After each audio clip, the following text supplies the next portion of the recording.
Hello बच्चों, कैसे हो आप सब लोग। और सॉलिड स्टेट चैप्टर का आज लेक्चर नंबर 2 है और आज इस चैप्टर का सबसे इंपॉर्टेंट दिन है। लास्ट डे भी अपना इंपॉर्टेंट था, ऑब्वियस है, सारी यूनिट सेल सारी चीज़ें हम लोग कर रहे थे, थोड़ा थोड़ा समझने की कोशिश कर रहे थे हम सब लोग कि हाँ भाई कैसे कैसे चीज़ें को रिलेट किया जा सकता है, कैसे कैसे चीज़ें देखी जा सकती हैं, 3D में इमेजिनेशन कैसे होगा। ऑब्वियस है आज बहुत सारे पिक्चर्स होंगे, चीज़ें ट्राई करेंगे, लेकिन हाँ साथ साथ में आप एक क्लोज रूम को ले लेना अपने, जहां भी आप पढ़ रहे होगा, अगर वो रूम क्यूब के फॉर्म में या क्यूबॉइड के फॉर्म में, तो उसको बस इमेजिन कर लेना। कॉर्नर्स कहाँ होते हैं, कहाँ कहाँ पे होते हैं, ये क्या होते हैं। जैसे मैं अगर कहीं बात करूं कि कहीं पे ऐसा लिखा हुआ मिल जाए, कहीं पे ऐसा लिखा हुआ मिल जाए, पिक्चर दिख जाए, क्यूब अपने रूम का इमेजिन कर लो और इसके अंदर अब चीजें अपने आप से, सर दीवार के ये सारे के सारे क्या हैं अपने पास, ये देख लो। मैं बार बार बोल रहा हूँ, क्लास क्लास में भी रिवाइज करवाया था, यहाँ भी बात कर रहा हूँ यही वाली। ये देखना अपने पास, ये जो है ये सारे के सारे क्या हैं, edge corner, edge centres, edge है, ये सारे के सारे क्या हैं, एजेस हैं। कितने एजेस होते हैं क्यूब के अंदर, क्यूब के अंदर देखोगे तो सर हर एक अलग अलग जगह पे एजेस काउंट करोगे तो 12 एजेस दिख जाएंगे, 12 एजेस दिख जाएंगे आपको, 12 एजेस होते हैं एक क्यूब में। वन क्यूब हैज, अगर एक क्यूब के बारे में बात करें तो उसके पास 12 एजेस होते हैं, 12 एजेस होते हैं। कॉर्नर्स कितने कितने होते हैं, तो कॉर्नर्स हमने लास्ट क्लास में ही पढ़ा है, कॉर्नर्स कितने होते हैं सर, 8 होते। कॉर्नर्स कितने होते हैं सर, 8 होते। कॉर्नर्स कितने होते हैं, 8 कॉर्नर एटम्स होते। अच्छा सर, 8 कॉर्नर एटम्स कॉर्नर्स होते। फिर किसने बोला सर फेस सेंटर्स कितने होते हैं, तो फेस सेंटर्स की बात करूं तो देख लो, आगे वाले फेस का ये सेंटर है, नीचे वाले फेस का ये सेंटर है, साइड वाले फेस का ये सेंटर है, अलग अलग कलर से रिप्रेजेंट कर रहा हूं। ये देख लो अपने पास 3 2 5 और एक पीछे वाले फेस का ये सेंटर हो गया। तो ये फेस सेंटर्स हो गए। कितने, 6 फेस सेंटर्स होते हैं, 6 फेसेस होते हैं, 6 फेस सेंटर्स हो जाते हैं। फिर किसने बोला सर बॉडी डायगोनल कौन होगा, बॉडी डायगोनल कौन सा होगा, तो बॉडी डायगोनल कहां से कहां होता है, कोई भी एक टॉप मोस्ट पकड़ लो और उसके अपोजिट साइड वाला, सर उस प्लेन में नहीं, उसके अपोजिट साइड वाला, रूम का सबसे लंबा लेंथ खींच लो, रूम का सबसे बड़ा लेंथ खींच लो, तो क्या हो जाएगा अपने पास, बॉडी सेंटर है बन जाएगा। तो सर अगर मैं पूछूं लेंथ ऑफ फेस डायगोनल बताओ, फेस डायगोनल कौन सा होता है, फेस एक ऊपर वाला फेस, ये क्या है फेस डायगोनल है, ये क्या है फेस डायगोनल है। लेंथ ऑफ फेस डायगोनल अगर पूछा जाए, फेस डायगोनल का लेंथ पूछा जाए, तो ये सब लोगों को अब पता होता है भाई, एग्जाम देने आ रहे हो अब तो पता ही है कि सर √2 टाइम्स ए होता है, where a is edge length. Length of body diagonal बोला जाए, अगर बॉडी डायगोनल के बारे में बात करूंगा तो लेंथ ऑफ बॉडी डायगोनल क्या हो जाएगा, बॉडी डायगोनल का लेंथ कितना होता है, √3 into a, where a is sir edge length of unit cell, where a is edge length, where a is edge length, यही होगा शायद, पक्का। तो ये सब छोटी छोटी चीजें हमने रिवाइज करी थी। लास्ट क्लास में हमने टाइप्स ऑफ यूनिट सेल देख लिया था, यूनिट सेल क्या होता है, टाइप्स ऑफ सॉलिड्स देख लिया था, एमॉर्फस, क्रिस्टलाइन, क्या क्या टाइप के सॉलिड्स होते हैं, वो सब कुछ देख रखा था लास्ट क्लास में, पक्का। लास्ट क्लास में हमने types of solid on the base of arrangement of atoms, crystalline और एमॉर्फस को पढ़ा था। फिर हमने क्रिस्टलाइन के अंदर भी टाइप्स देखे थे, 4 टाइप के क्रिस्टलाइन सॉलिड्स होते हैं। मॉलिक्यूल से मिलकर बना है तो मॉलिक्यूलर सॉलिड, आयन से मिलकर बना है तो आयनिक सॉलिड, मेटल से मिलकर बना है तो मेटालिक सॉलिड, और अगर कोवेलेंट बॉन्ड से मिलकर बना है तो कोवेलेंट सॉलिड। चलो याद करके बताओ, याद करके बताओ, कौन सा सॉलिड था जिसका मेल्टिंग पॉइंट सबसे हाईएस्ट था, कौन सा सॉलिड था, कोवेलेंट सॉलिड का। जायंट मॉलिक्यूल्स उन्हीं को बोलते हैं, because covalent solid network solids की तरह जाने जाते हैं। कोवेलेंट सॉलिड किसकी तरह जाने जाते हैं, नेटवर्क सॉलिड्स की तरह जाने जाते हैं। तो कोवेलेंट सॉलिड पढ़ा। उसके बाद अगर मैं पूछूं कौन सा सॉलिड है जो हमेशा ही कंडक्टर है, हमेशा कंडक्टर कौन सा सॉलिड है, सर वो कौन सा था, मेटालिक सॉलिड। मेटालिक सॉलिड में क्या होता है सर, हमेशा ना फ्री अपने पास इलेक्ट्रॉन्स होते हैं, metals have their free valence electrons and that's why they are always conductor. कौन सा सॉलिड था जो सॉलिड स्टेट में तो सर इंसुलेटर होगा, लेकिन मोल्टेन स्टेट में क्या हो जाएगा, कंडक्टर हो जाएगा। कौन सा सॉलिड था सर, उसको कौन सा सॉलिड बोलेंगे, आयनिक सॉलिड। आयनिक सॉलिड सर।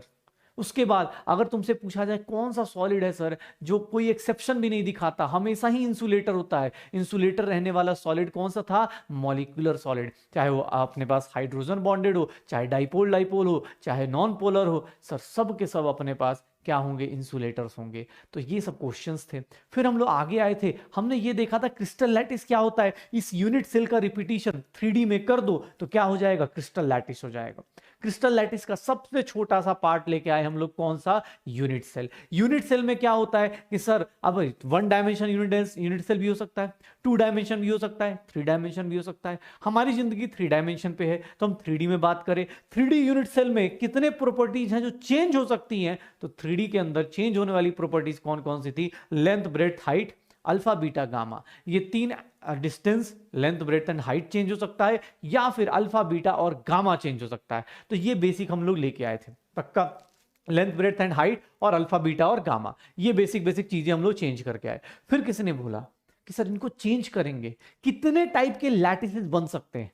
हमने कैलकुलेट करके देखा तो हमारे पास आया 14 टाइप के लैटिसेस। हमारे पास आया 14 टाइप के लैटिसेस, 14 टाइप के ब्रेवियाइज लैटिसेस आए। और 14 टाइप के ब्रेवियाइज लैटिसेस जब आए तो उसको हमने अरेंज किया 7 क्रिस्टल सिस्टम के अंदर। 7 क्रिस्टल सिस्टम के अंदर, 7 क्रिस्टल सिस्टम के अंदर अरेंज किया। 7 क्रिस्टल सिस्टम में कौन कौन सा था उसको हमने याद करने का एक ट्रिक बनाया था, सीटी बजाओ सर। सर हॉस्टल में रहने वाले मारेंगे और तोड़ेंगे, हॉस्टल में रहने वाले मारेंगे और तोड़ेंगे। सर इसके अंदर हमने एक फोन नंबर याद किया था 324 सर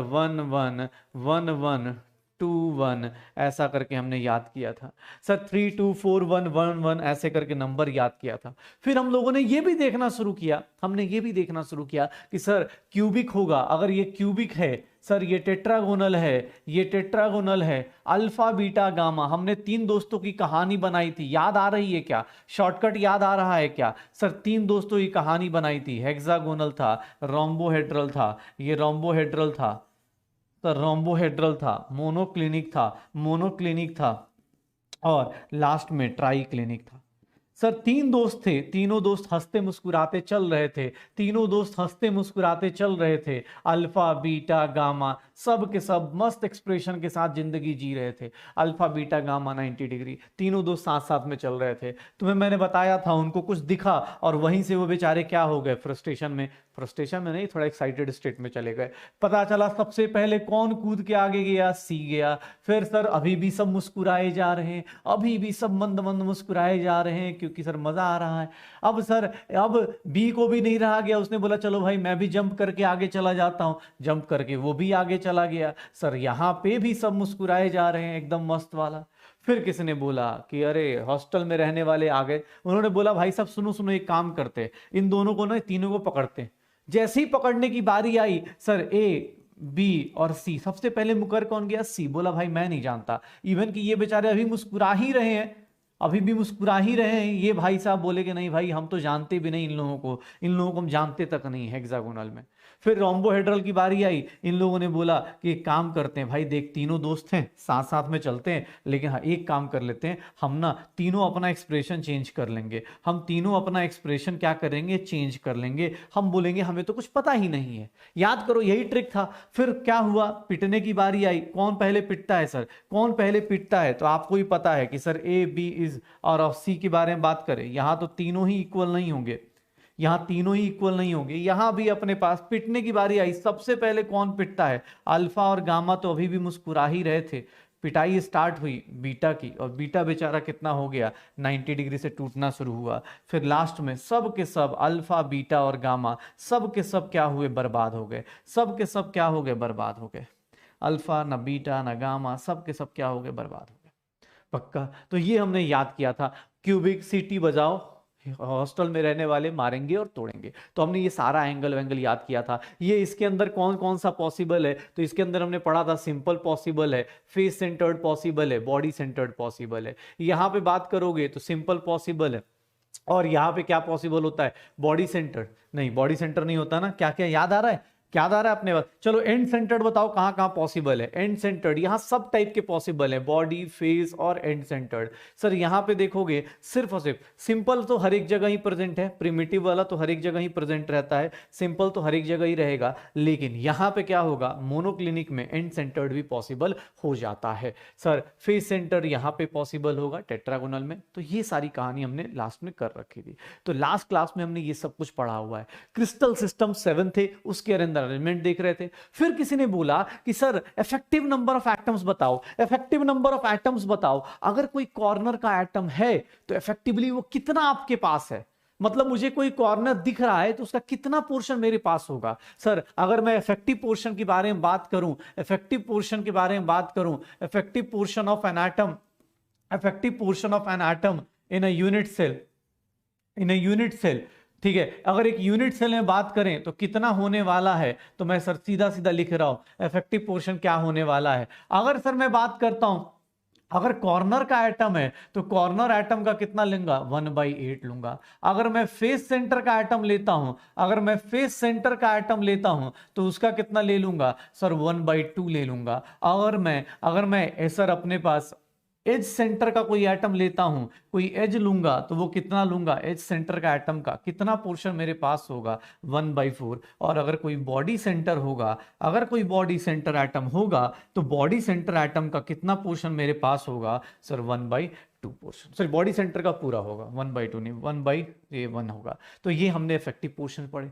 फिर हमने क्या निकाला, जेड इफेक्टिव निकाल दिया। जेड इफेक्टिव क्या है, effective number of atoms, effective number of atoms in a unit cell, effective number of atom in a unit cell.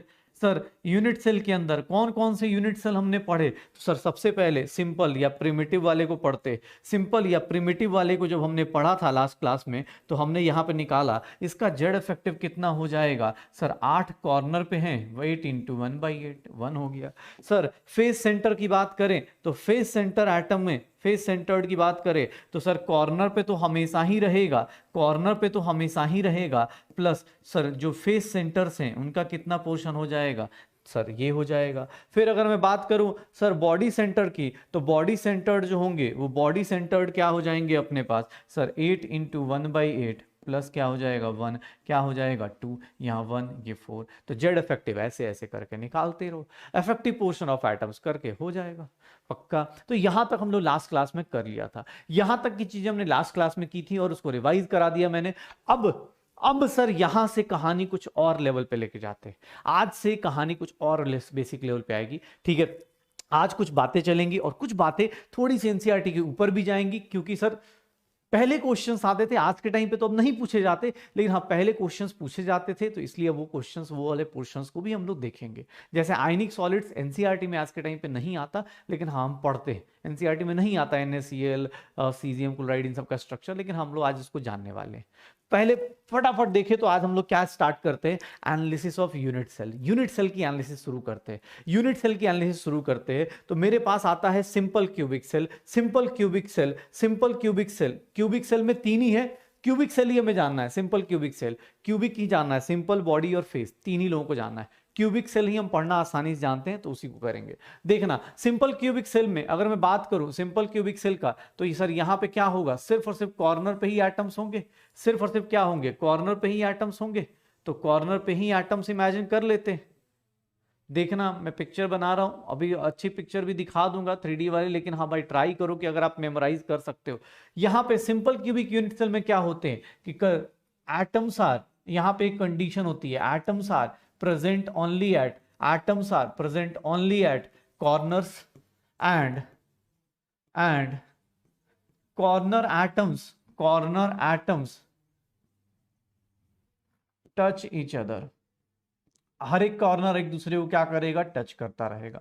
मतलब अगर यहां पे कोई कॉर्नर का एटम है, मैं किसी कॉर्नर एटम को अगर उठा लूं, मैं देखो अब सिर्फ एक ही कॉर्नर को पकड़ता हूं, अगर मैं किसी कॉर्नर एटम को उठाता हूं तो ये दोनों कॉर्नर एटम्स क्या कर रहे होंगे, टच कर रहे होंगे। गलती से इंटरसेक्शन हो रहा है, टच कर रहे होंगे, ये टच करेंगे अपने पास, ये दोनों कॉर्नर एटम्स,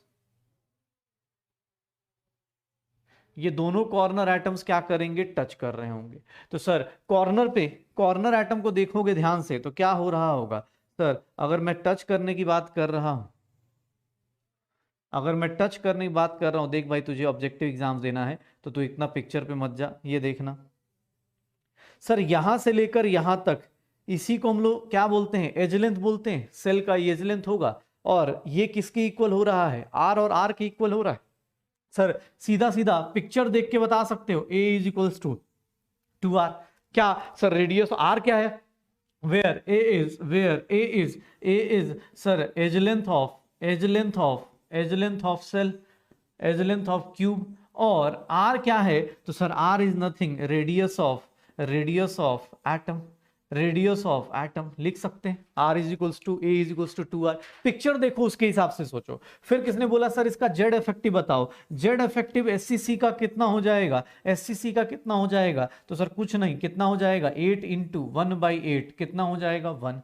फिर किसने बोला सर एक बात बताओ, ये इनका इनका अगर कॉर्नर एटम देख रहे हो, इनका एक बात बताओ, पैकिंग अगर निकालना चाहूं, पैकिंग एफिशिएंसी क्या होगी। अब तुम्हारे दिमाग में आएगा पैकिंग एफिशिएंसी क्या होती है।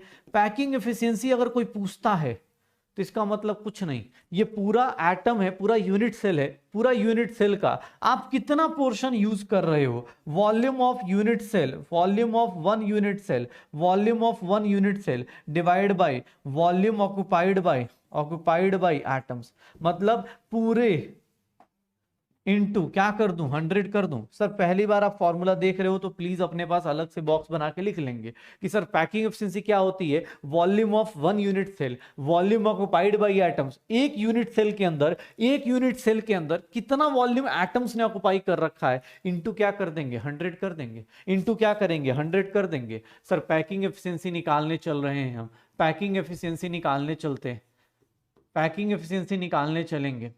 Sir packing efficiency of simple cubic की बात कर रहा हूं।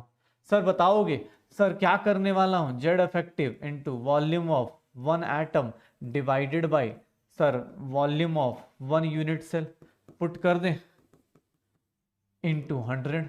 पैकिंग एफिशिएंसी निकालना है।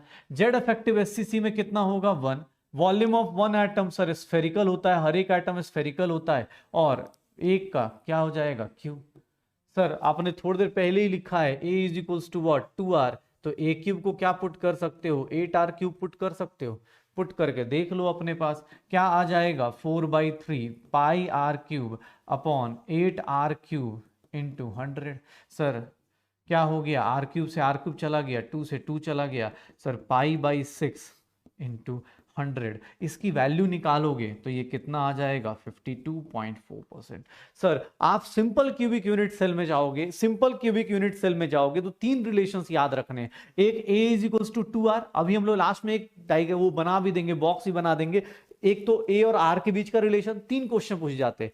a और r का रिलेशन, जेड इफेक्टिव आपने पहले कर रखा है, पैकिंग एफिशिएंसी बता दो, और कहीं कहीं पे पूछ लिया जाता है पैकिंग फ्रैक्शन बता दो। अगर तुमसे कैसे पैकिंग फ्रैक्शन पूछ दिया तो पैकिंग फ्रैक्शन ऑफ एससीसी कुछ नहीं सर पैकिंग फ्रैक्शन कुछ नहीं, पाई बाई क्या हो जाता है 6 हो जाता है। पैकिंग फ्रैक्शन कितना हो जाता है, पाई/6 हो जाता है।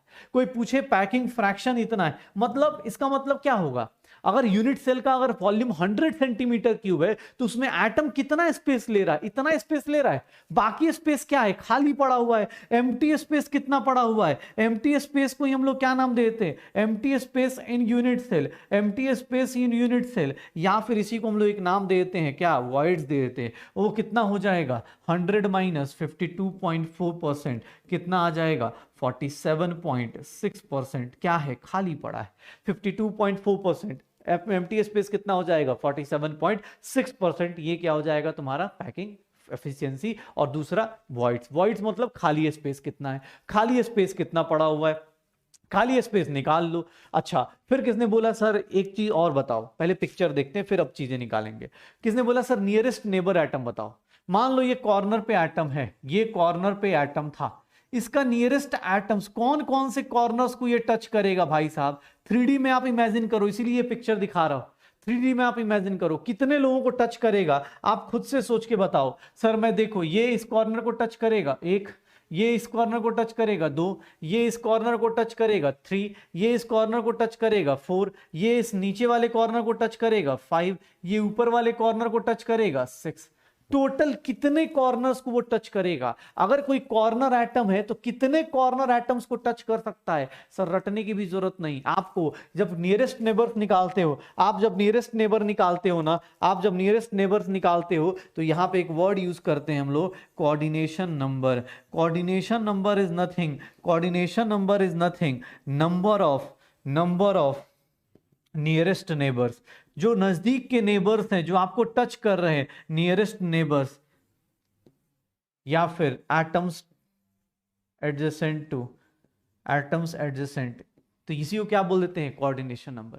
नियरेस्ट नंबर नेबर देखोगे ये कितने लोगों को टच कर सकता है और कितने डिस्टेंस पे टच करेगा, ये डिस्टेंस कितना होगा, ए डिस्टेंस होगा क्या, ये डिस्टेंस कितना होगा, ए डिस्टेंस होगा क्या, सर ये डिस्टेंस कितना होगा, एज लेंथ के अलॉन्ग ही जाएगा ना, सर ये डिस्टेंस कितना हो जाएगा, एज लेंथ के अलॉन्ग ही तो जाएगा, ये डिस्टेंस कितना होगा, एज लेंथ के अलॉन्ग ही होगा। सर आपको ये पिक्चर अब रटना नहीं है बैठ के, आप बस ये देख लो कि हाँ यार मैं चीजें कैसे कैसे रिलेट कर सकता हूं, किस तरह की चीजें रिलेट हो सकती है मेरे से, कौन कौन सा कॉर्नर टच हो पाएगा। मैंने 6 कॉर्नर्स बताए, और कभी भी पूछा जाए नियरेस्ट नेबर्स कोऑर्डिनेशन नंबर आपसे पूछा जाए तो कितना हो जाएगा, 6 हो जाएगा। सर देखना, in simple cubic cell number of nearest neighbours,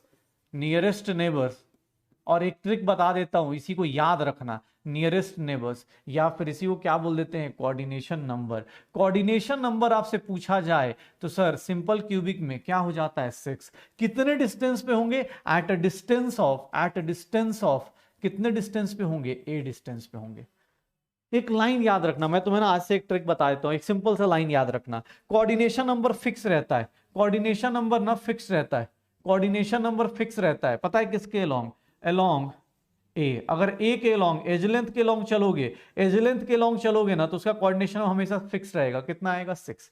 क्यों, एज लेंथ के लॉन्ग चलोगे तो एक्स एक्सिस में जा रहे हो तो माइनस एक्स में जाओगे, वाई एक्सिस में जाओगे तो माइनस वाई में जाओगे, जेड एक्सिस में जाओगे तो माइनस जेड एक्सिस में जाओगे, तो इसका हमेशा कोऑर्डिनेशन नंबर फिक्स रहेगा। अगर मैं आगे से जिंदगी में कभी भी बोलूं कि एज लेंथ के लॉन्ग सर्च मारो, कितने एटम्स हैं एज लेंथ के लॉन्ग, जब भी इसके लॉन्ग सर्च मारूंगा कोऑर्डिनेशन नंबर कितना आएगा, हमेशा 6 आएगा। किसने बोला सर अगर बॉडी डायगोनल के क्रॉस करें या रूट टू ए के लॉन्ग करें, फेस डायगोनल के क्रॉस सर्च मारेंगे, फेस डायगोनल के क्रॉस हमेशा कोऑर्डिनेशन नंबर कितना होगा, सर 12 होगा, हमेशा कोऑर्डिनेशन नंबर 12 होगा, फेस डायगोनल के लॉन्ग। जैसे कोई बोले सर इसके लॉन्ग बता दो, इसके लॉन्ग कोई पूछे तो इसके लॉन्ग जो पूछेगा वो क्या हो जाएगा, सर इधर भी होगा, इधर भी होगा, इधर भी होगा, हर एक प्लेन में 4-4 हो जाएगा। तो आप ना शॉर्टकट याद रखो, इतना मत याद रखो, आप ये याद रखो कि सर आप ना एक बॉक्स बना के रख लो, जब भी जिंदगी में कोई पूछे सर बॉडी डायगोनल के क्रॉस कितना होगा, बॉडी डायगोनल के क्रॉस आपका कोऑर्डिनेशन नंबर हमेशा फिक्स्ड रहता है, कितना रहता है, 8।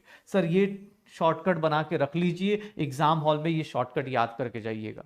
अगर आप पहला नेबर आपका किसके लॉन्ग है, एज लेंथ के लॉन्ग, तो आपका कोऑर्डिनेशन नंबर कितना होगा, 6। अगर उसके बाद कोई पूछे कि सर फेस डायगोनल के क्रॉस कितना होगा, जैसे इस केस में कोई पूछ दे फेस डायगोनल के क्रॉस कितना होगा, सर 12 हो जाएगा। कोई बोले सर बॉडी डायगोनल के क्रॉस कितना होगा, 8 हो जाएगा। पक्का ये शॉर्टकट बना के अपने पास रख लीजिए, एज लेंथ के लॉन्ग सर्च करने जाएंगे तो 6 आएगा।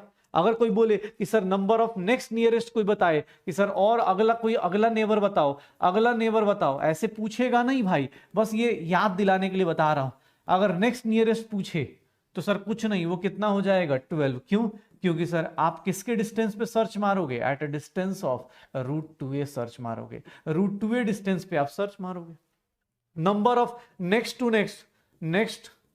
Next nearest. अब ये कहानी खत्म नहीं होगी, आपको ये सब पूछना नहीं है, ना ही आपके एग्जाम हॉल में आ रहा है, लेकिन हाँ आपसे कोई पूछेगा तो आप ये बोल सकते हो कि यार ऐसे भी निकाल सकता हो। तुम बोलो सर कैसे, मैं पिक्चर भी दिखा दूंगा, टेंशन मत लो, देख लो। वो अगर एज लेंथ के लॉन्ग जाओगे तो उसका कोऑर्डिनेशन फिक्स, अगर बॉडी डायगोनल के क्रॉस जाओगे कोऑर्डिनेशन फिक्स, फेस डायगोनल के क्रॉस जाओगे कोऑर्डिनेशन नंबर हमेशा क्या रहता है, फिक्स रहता है। नियरेस्ट नेबर, इसको हम लोग कहीं कहीं पे आपको ऐसे ऐसे किताबों में दिख जाएगा, नेक्स्ट 3 बार n लिख दो और ये 4 बार n हो जाता है, तो ये क्या हो जाता है, नेक्स्ट टू नेक्स्ट नियरेस्ट हो जाता है।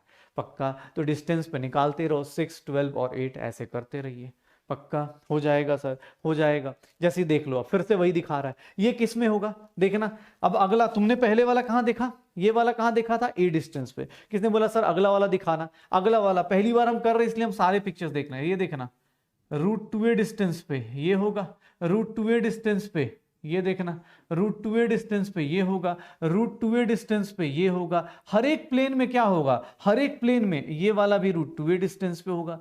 इस प्लेन में अगर मैं ऐसे बात करूं, मेरे इस वाले प्लेन में, तो रूट 2a डिस्टेंस पे कितने आ गए, 4। रूट 2a डिस्टेंस पे ये देखना अपने पास, इस वाले डिस्टेंस पे भी क्या होगा, यही होगा। सर यहां पे भी बात करेंगे तो यही होगा। हर एक प्लेन पे कितना आ जाएगा, हर एक प्लेन पे कितना आ जाएगा, ये रूट 2a के हिसाब से सर्च करोगे तो सर 12 आ जाएगा। नियरेस्ट एटम्स कितने हैं, नियरेस्ट एटम ये ये है ए डिस्टेंस पे, √2a डिस्टेंस पे कितना है सर 12 एटम्स मिल जाएंगे, इसीलिए नंबर ऑफ नेक्स्ट नियरेस्ट। आपको बस पिक्चर दिखाई जा रही है, एग्जाम हॉल में ऐसे पिक्चर्स ना दिए जाएंगे ना ही आपको, आप बस एक बार सोच लो कि सर मैंने आपको ट्रिक क्या बताई, आपको ट्रिक क्या बताई, एज लेंथ के लॉन्ग जाओगे, एज लेंथ के लॉन्ग जाओगे तो 6 आएगा।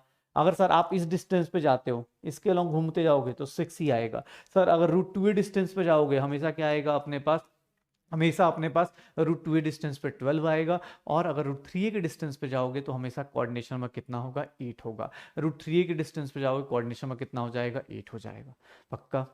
बस अब ये पिक्चर आपको देखना है, आप देख सकते हो। जैसे अब देखो कोई बोले सर देखो ये देख लो सारे डिस्टेंस पे दिखाया गया है, अगर कोई कॉर्नर एटम है तो उसके सर a डिस्टेंस पे, ये सर √2a डिस्टेंस पे, ये √3a डिस्टेंस पे, ये तीनों दिखाए जा सकते हैं ना सर। एक बार nearest nearest nearest next nearest next to next nearest बनाते रहो।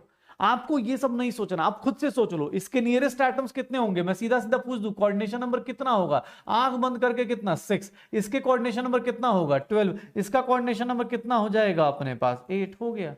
क्योंकि आप किस एक्सिस पे जा रहे हो इससे मतलब रखो। आप अगर एज लेंथ के लॉन्ग जा रहे हो, अगर आप इस एक्सिस के लॉन्ग जाओगे तो हमेशा 6 ही आएगा। क्यों, अगर मान लो एक्स एक्सिस है तो उधर वाई एक्सिस होगा, इधर जेड एक्सिस होगा, ऐसे प्लस माइनस करते रहो 6 एक्सिस मिलेंगे। फेस डायगोनल के क्रॉस जाओगे तो √12 हो जाएगा। पिक्चर अभी थोड़ी देर पहले दिखाई थी, पिक्चर बॉडी डायगोनल के क्रॉस अपने पास 8 ही आएगा, 8 कर लो पक्का। तो कोऑर्डिनेशन नंबर आ जाएगा, पैकिंग एफिशिएंसी आ जाएगी, ए और आर का रिलेशन आ जाएगा। सिंपल क्यूबिक सेल में, सिंपल क्यूबिक सेल में आपको पैकिंग एफिशिएंसी, अगर आपका वॉल्यूम 100 सेंटीमीटर क्यूब है या 100 ml है तो उसमें से कितना हो रहा है 52.4% ही आपका वॉल्यूम ऑक्यूपाई हो रहा है। तो ये सिंपल क्यूबिक सेल था, उसके अंदर 3-4 चीजें इंपॉर्टेंट थी वो हमने लिख ली। अब आते हैं सर सिंपल एफसीसी में। एफसीसी में क्या होता है, इसको हम लोग क्या बोल देते हैं, एफसीसी के बारे में बात करेंगे तो ये क्या हो जाएगा face centred unit cell. Face centred unit cell, face centred unit cell ये क्या कहता है, ये क्या कहता है कि सर यहां पे एटम्स कहां कहां प्रेजेंट हैं, atoms are present at corner as well as present at corner as well as कहां प्रेजेंट है, as well as face centres पे प्रेजेंट है, as well as face centres पे प्रेजेंट है। मतलब इसका जेड इफेक्टिव कोई पूछेगा तो कॉर्नर के एटम्स का कंट्रीब्यूशन ऐसा होगा और एज सेंटर्स का कंट्रीब्यूशन इतना होगा, तो जेड इफेक्टिव 4 आ गया। यहां पे कौन किसको टच कर रहा है, देखो ना कौन किसको टच कर रहा है सर, फेस डायगोनल के क्रॉस। यहां पे ये भी लिख देता हूं, यहां पे क्या होगा, atoms touch at each other along face diagonal, face diagonal के क्रॉस टच कर रहा होगा, फेस डायगोनल के क्रॉस क्या करेगा टच कर रहा होगा। मतलब सर अगर सही से देखें तो इस एटम का यहां से देखो तो आर होगा यहां तक, इस एटम का यहां से आर और आर होगा, इस एटम का क्या होगा आर होगा। फेस डायगोनल के क्रॉस क्या कर रहे होंगे, टच कर रहे होंगे। रियलिटी ये है, इसका जेड इफेक्टिव आ गया, ये आ गया, ये आ गया। मुझे 3-4 चीजें निकालनी होती है कभी भी कोई मिले यूनिट सेल तो। पहला देखो, ये देखो ऐसा ही होगा, कोई फेस डायगोनल होगा तो फेस डायगोनल के क्रॉस क्या करने वाले हम यही बनाएंगे। ये देखना अपने पास, ये देख लो अपने पास क्या होगा, इसका ये होगा सर, ये डिस्टेंस कितना होगा ए डिस्टेंस होगा, ये डिस्टेंस कितना होगा ए डिस्टेंस होगा। अगर मैं पूछूं कि ये डिस्टेंस फेस डायगोनल का लेंथ कितना होता है, फेस डायगोनल का लेंथ कितना होता है, तो या तो आप राइट एंगल ट्रायंगल से निकाल दो फेस डायगोनल के क्रॉस √a² + a², या फिर इस डिस्टेंस को हम लोग कितना लिख देते हैं √2a। सर ये डिस्टेंस यहां से लेकर यहां तक कितना है r है, ये डिस्टेंस यहां से लेकर यहां तक कितना है r है, और ये डिस्टेंस यहां से लेकर यहां तक कितना है r है। तो सर मैं ऐसा लिख सकता हूं क्या, पिक्चर देख के ये लिख सकता हूं क्या कि सर √2a = नथिंग कितना हो जाएगा 4r। सर ये किसके बीच का रिलेशन है, relation between a and r in FCC. FCC में क्या रिलेशन आया, ये आ गया। सर किसने बोला a की वैल्यू क्या हो जाएगी, सर आपकी मर्जी है, आप 2√2r लिख दो, a की वैल्यू क्या हो जाएगी, ये आ जाएगी। किसने बोला सर a³ क्या आ जाएगा, a³ करोगे तो ये कितना आ जाएगा, सर ये कितना आ जाएगा 16√2r³ आ जाएगा। आपने a³ क्यों किया मैं बताता हूं, that is what volume of 1 unit cell, volume of 1 unit cell, इसीलिए a³ किया। किसने बोला sir sir volume of atoms कितना होगा, वॉल्यूम ऑफ एटम्स कितना होगा, तो सर वो कितना हो जाएगा Z effective into 4/3 pi R cube, 4/3 pi R cube. Z effective कितना है 4/3 पाई आर क्यूब। सर अगर मैं पैकिंग एफिशिएंसी निकालने जाऊं, अगर मैं पैकिंग एफिशिएंसी निकालने जाऊंगा, पैकिंग एफिशिएंसी निकालने जाऊंगा तो एफसीसी का पैकिंग एफिशिएंसी कितना आ जाएगा सर, अपने एटम्स मतलब एटम्स बाय एटम्स का volume divide by this into क्या करूंगा 100 sir 16/3 I R cube. A cube कितना है 16√2 आर क्यूब इंटू 100 पुट कर दूं, आर क्यूब से आर क्यूब गया, 16 से 16 गया, पाई अपॉन 3√2 इंटू क्या आ जाएगा 100, और इसकी वैल्यू कैलकुलेट करेंगे 74% आ जाएगी। इवन आपसे कोई पैकिंग फ्रैक्शन पूछ दे, अगर आपसे कोई पैकिंग फ्रैक्शन पूछ दे तो पैकिंग फ्रैक्शन कितना होगा एफसीसी का, एफसीसी का पैकिंग फ्रैक्शन कितना होगा पाई अपॉन 3√2। पैकिंग फ्रैक्शन कितना होगा पाई अपॉन 3√2, कितना हो जाएगा packing fraction pi upon 3√2। Sir देख लो अपने पास ये पिक्चर है, ये नॉर्मल यूनिट सेल ऐसा दिखेगा, हर एक सेंटर पे एक एटम होगा। सर कॉर्नर के एटम्स एक दूसरे को टच नहीं कर रहे, देख लो कॉर्नर के एटम्स एक दूसरे को टच नहीं कर रहे। सिंपल क्यूबिक में क्या था, कॉर्नर के एटम्स टच कर रहे थे। फेस सेंटर में क्या होता है, कॉर्नर के एटम्स टच नहीं करते, तो उसके केस में पैकिंग फ्रैक्शन कितना आ जाएगा इतना। और ए और आर का रिलेशन याद रखिएगा, ए और आर का रिलेशन पैकिंग एफिशिएंसी 74% होगा। पैकिंग एफिशिएंसी कितना होगा 74%। किसने बोला सर पैकिंग एफिशिएंसी आ गई तो वॉइड्स कितने होंगे या एम्प्टी स्पेस कितना होगा, एम्प्टी स्पेस कितना होगा, एम्प्टी स्पेस के बारे में बात करें, एम्प्टी स्पेस इन एफसीसी तो कितना हो जाएगा 100 माइनस 74 कितना हो जाएगा 26%। तो ये पैकिंग फ्रैक्शन आ जाएगा, packing fraction packing efficiency voids आ गया। फिर किसने बोला सर एक बात बताओ कोऑर्डिनेशन नंबर कितना होगा, पहला एटम किसको टच करेगा, ये पहला किसको टच करेगा, ये एटम किसको टच करेगा, सबसे पहले किसको टच करेगा, ए के अलोंग टच करेगा या √2a के अलोंग टच करेगा, खुद से सोचो रटना मत। अभी ट्रिक क्या बताइए, पहला एटम किसको टच करेगा √2a के अलोंग, √2a के अलोंग जब भी आप जाते हो फटाफट देखो कॉपी में क्या लिखा, अगर आप फेस डायगोनल के क्रॉस जाते हो तो आपका कोऑर्डिनेशन नंबर कितना होता है 12 होता है, कितना होता है 12 होता है। तो अगर आपसे कोई पूछे कि सर कोऑर्डिनेशन नंबर बताइए, अगर कोऑर्डिनेशन नंबर ऑफ एफसीसी पूछा जाए, कोऑर्डिनेशन नंबर ऑफ एफसीसी पूछा जाए तो 12 होगा। कितने डिस्टेंस पे, eight a distance of √2a/2। क्यों, अरे सर ये कैसे आ गया, √2a/2 क्यों आया, ये देख लो भाई। सर टोटल डिस्टेंस आप जा इस एक्सिस के लॉन्ग रहे हो लेकिन कितने पे टच करोगे, सर √2a टोटल डिस्टेंस है ना, उसके आधे पे तो टच हो जाएगा, तो √2a/2 पे पक्का। कोई ने बोला सर अगला नेक्स्ट टू नेक्स्ट बताओ, अब इसको टच कर लिया, अगला किसको टच करेगा, इसके लॉन्ग टच करेगा, अगला किसको टच करेगा, इसके लॉन्ग टच करेगा। अगर मतलब नेक्स्ट नियरेस्ट कोई पूछे, पहला नियरेस्ट कौन सा है, जस्ट उसको टच करने वाला, अगला कौन सा होगा ये वाला कॉर्नर वाला। तो अगर कोई पूछे नेक्स्ट टू, पहले तो ये आ गया कोऑर्डिनेशन नंबर बोल दो या नेक्स्ट नियरेस्ट एटम्स बोल दो, next nearest next atom next neighbours बोल दो, नियरेस्ट नेबर्स बोल दो, इसको हम लोग ऐसा लिख देते हैं नियरेस्ट नेबर्स बोल देते हैं, नियरेस्ट नेबर्स बोल देते हैं। तो नियरेस्ट नेबर्स क्या हो जाएंगे 12 हो जाएंगे।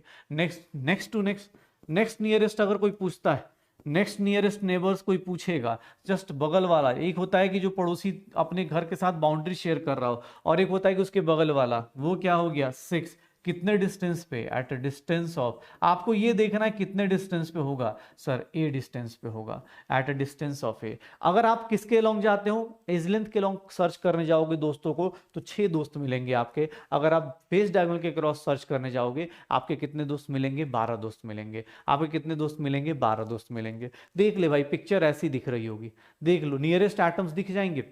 बाय द वे किसी पिक्चर अगर क्वालिटी थोड़ा सा हो सकता है किसने ज्यादा वो कर रखा होगा तो उसको नहीं दिख रहा हो तो कोई बात नहीं भाई, थोड़ा सा इसका पीडीएफ मिल जाएगा वहां पे देख लेना, आपको एटम्स दिख जाएंगे कि सर इसके रिस्पेक्ट में आप देखोगे तो इसके रिस्पेक्ट में हर एक एक्सिस के लॉन्ग कितने मिल जाएंगे 12 मिल जाएंगे, हर एक एक्सिस के लॉन्ग कितने मिल जाएंगे 12 मिल जाएंगे। हर एक एक्सिस पे देखो ना अपने पास, ये 1 हो गया, ये 2 हो गया, ये 3 हो गया, ये 4 हो गया, इस एक्सिस पे ये आ गए। सर अगर मैं इसके बारे में बात करूं तो 1 हो गया, 2 हो गया, ये 3 हो गया, ये 4 हो गया, तो ये आ गए। अब अगर मैं दूसरे एक्सिस के बारे में बात करूं तो ये वाला भी अपने पास काउंट होगा, ये 1 होगा, ये 2 होगा, ये 3 होगा, ये 4 होगा, तो ऑब्वियस है टोटल कितने आ जाएंगे, 12 आ जाएंगे। आपको लगता हो या तो आपने पहले ही ट्रिक देख लिया, अब पिक्चर्स देखते जाओ, उसके हिसाब से कहानी बनाते जाओ, पिक्चर्स देखते जाओ, उसके हिसाब से कहानी बना लो। कोऑर्डिनेशन नंबर, जब भी कोई पूछेगा ना तो आपसे कोऑर्डिनेशन नंबर पूछा जाएगा। जब भी कोई आपसे पूछेगा तो क्या पूछ रहा होगा, कोऑर्डिनेशन नंबर पूछा जाएगा कि हाँ sir coordination number face centred में कितना होता है, 12, पहला वाला। आपसे नियरेस्ट, आपके इससे कोई पूछेगा तुम्हारे कितने पड़ोसी हैं, तो तुम ये थोड़ा पूरा मोहल्ला थोड़ा ना काउंट करोगे, तुम क्या बोलोगे, जस्ट बगल में यार मेरे 2 घर, मतलब एक घर ये बीच में, इधर चारों साइड घर हैं, तो चारों साइड मतलब 4 हो जाएंगे। एक होता है ना कि भाई बीच में, लेकिन ऐसे होता कि हमारे लेफ्ट और राइट में पड़ोसी होते, या तो दीवार लेफ्ट की टच होती है या राइट की टच हो रही होती है। अब कोई बोले सर मैं तो कॉर्नर वाले घर में रहता हूँ, रोड होता है, तो भाई तुम्हारे एक ही पड़ोसी होगा या साइड वाला पड़ोसी होगा। अलग अलग टाइप के आपके हो सकते हैं, ठीक है ना, अलग अलग टाइप के। यहाँ पे एटम है और 3D में है, तो इसलिए इसके पड़ोसी ज्यादा बन रहे हैं, इसलिए इसके पड़ोसी क्या हो रहे हैं, ज्यादा बन रहे हैं। आपको जब भी बोला जाए नियरेस्ट एटम्स लेने, किसके लॉन्ग, इसके लॉन्ग, क्यों, क्योंकि जहां टच करेगा पहला एटम तो यही टच कर रहा होगा ना इसको, ये अगला नियरेस्ट है। एक होता है ना कि पड़ोसी जो बगल वाला होता है, और एक होता है सामने कुछ गैप के बाद दिखता है, रोड के उस साइड वाला पड़ोसी है। तो भाई पहला कोई पड़ोसी पूछेगा तो ये आएगा, दूसरा कोई पड़ोसी पूछेगा तो ये आएगा, अब तीसरा बोलेगा सर तो ऑब्वियस एक गली छोड़ के कोई पड़ोसी है, वो भी पड़ोसी ही है, दोस्त वो भी हो सकता है, लेकिन सबसे बगल में कौन है, जस्ट बगल वाला। तो कोऑर्डिनेशन नंबर कितना हो जाएगा इसका, 12। कोऑर्डिनेशन नंबर कितना हो जाएगा, 12। तो ये मेरे पास सिंपल क्यूबिक का एनालिसिस हो गया, फेस सेंटर्ड का एनालिसिस हो गया। अब हम लोगों के पास लास्ट क्यूबिक सेल कौन सा बचा, लास्ट क्यूबिक सेल कौन सा बचा, उसको हम लोग क्या नाम देते हैं, बीसीसी। क्या नाम देते हैं, बीसीसी। इसमें क्या होता है कि सर आपके पास ना ये एटम भी होता है, ये वाला एटम, शायद पिक्चर आपको ना दिख रही हो इसलिए मैं बना दे रहा हूं, ये बीच में भी एक एटम होता है, ठीक है ना। यार देख भाई 3D में जितना हम लोग कर सकते हैं, बीच में भी एक एटम होता है। यहां पे क्या होता है देखना ध्यान से, बीसीसी में क्या होता है, बीसीसी में पहली बात, यहां पे एटम्स कहां कहां प्रेजेंट होते हैं, atoms are present at, atoms कहां कहां प्रेजेंट होंगे, atoms are present at corners as well as, corners as well as, corners के साथ साथ कहां कहां प्रेजेंट होंगे, बॉडी सेंटर पे। कहां कहां प्रेजेंट होगा, बॉडी सेंटर पे, ठीक है। किसने बोला सर इसका जेड इफेक्टिव बताओ, तो जेड इफेक्टिव बीसीसी का निकालने जाओगे, बीसीसी का सर कॉर्नर का कितना पार्ट होता है, सर बॉडी सेंटर का कितना हो जाएगा, जेड इफेक्टिव 2। किसने बोला sir volume of atoms, volume of atoms बता दो, तो सर ए 2 एटम्स हैं, सर क्या हो जाएगा 4/3 पाई आर क्यूब। सर यहां पे ए और आर का रिलेशन क्या लिखेंगे, ए और आर का रिलेशन क्या लिखेंगे, तो यहां पे क्या हो रहा होता है, यहां पे बीसीसी के अंदर बात करें तो सर एटम्स एक दूसरे को टच करते हैं, atoms touch each other along. Sir corner वाला टच नहीं करेगा, ना ही फेस सेंटर वाला, पता है किसके अलोंग टच करते हैं, सर अलोंग, किसके अलोंग टच करते, along body diagonal, body diagonal के क्रॉस कनेक्ट कर रहे होते, ये बॉडी डायगोनल के क्रॉस क्या कर रहे होते हैं, बॉडी डायगोनल के क्रॉस टच कर रहे होते हैं। तो atoms touch each other along body diagonal, मतलब अगर बॉडी डायगोनल ये है, देखना ध्यान से, ये आर डिस्टेंस, ये आर और ये आर, ठीक है। इसका बॉडी डायगोनल का लेंथ कितना होता है, बॉडी डायगोनल का लेंथ होता है, सर अभी इस बार में शुरुआत में ही पढ़ा है, बॉडी डायगोनल का लेंथ क्यूब में कितना होता है, √3 है, तो √3 है, यहां पे क्या लिख सकते हो, √3a इज इक्वल्स टू क्या हो जाएगा 4r, √3a is equals to क्या हो जाएगा 4r, √3a is equals to क्या आ जाएगा 4r, और यहां से चाहो तो a क्या लिख सकते हो 4/√3r, और a क्यूब लिखना है क्योंकि सर a क्यूब करेंगे तो ये कितना हो जाएगा 64/3√3r क्यूब हो जाएगा, a क्यूब कितना हो जाएगा 364/3√3r क्यूब। ये क्यूब क्यों लिख रहा हूं, बिकॉज यही क्या होगा, यही क्या होगा, volume of 1 unit cell, volume of 1 unit cell. तो सर देख लो, सर आर और ए का बीच का रिलेशन आना चाहिए, आर और ए के बीच का रिलेशन आना चाहिए। अच्छा इसी पिक्चर में बताओ सर कौन सा, इसको कौन सा पहले टच करेगा, √3a के लॉन्ग पहला नियरेस्ट नेबर कौन सा है, इसका नियरेस्ट नेबर कौन सा है, √3a के लॉन्ग है, तो इसका कोऑर्डिनेशन नंबर कितना होगा, जस्ट याद करो। एज लेंथ के लॉन्ग जाते हो कोऑर्डिनेशन नंबर 6 होता है, फेस डायगोनल के लॉन्ग जाते हो कोऑर्डिनेशन नंबर 12 होता है, और अगर बॉडी डायगोनल के क्रॉस जाते हो तो कोऑर्डिनेशन नंबर कितना हो जाता है 8 हो जाता है। कोऑर्डिनेशन नंबर कितना हो जाएगा इसका 8 हो जाएगा। अब किसने बोला नहीं सर रुको ना सर, पहले पैकिंग एफिशिएंसी निकालो, पैकिंग एफिशिएंसी निकाल के चेक कर लेते हैं।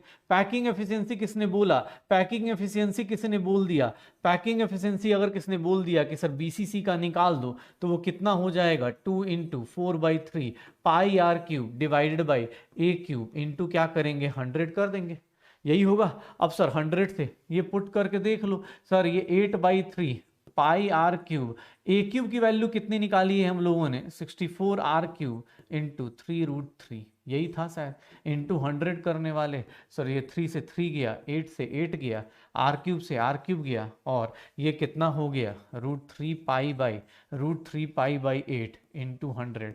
कैलकुलेट करोगे 68% आ जाएगा, 68% की वैल्यू आ जाएगी।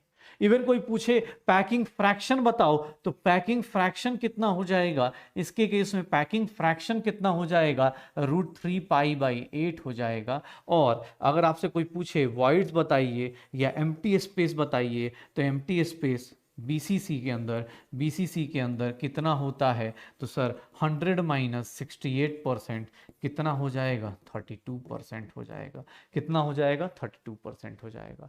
तो वॉइड्स निकालते रहो। कोई बोले सर नियरेस्ट कोऑर्डिनेशन नंबर बताइए, कोऑर्डिनेशन नंबर बताइए, coordination number of in BCC, coordination number in BCC क्या होगा, तो सर वो 8 हो जाएगा, किसके long eight a distance of body diagonal, sir √3a/2, इसके लॉन्ग जाओगे डिस्टेंस क्या हो जाएगा √3a/2 पक्का। तो कोऑर्डिनेशन नंबर बीसीसी का कितना होता है 8 होता है।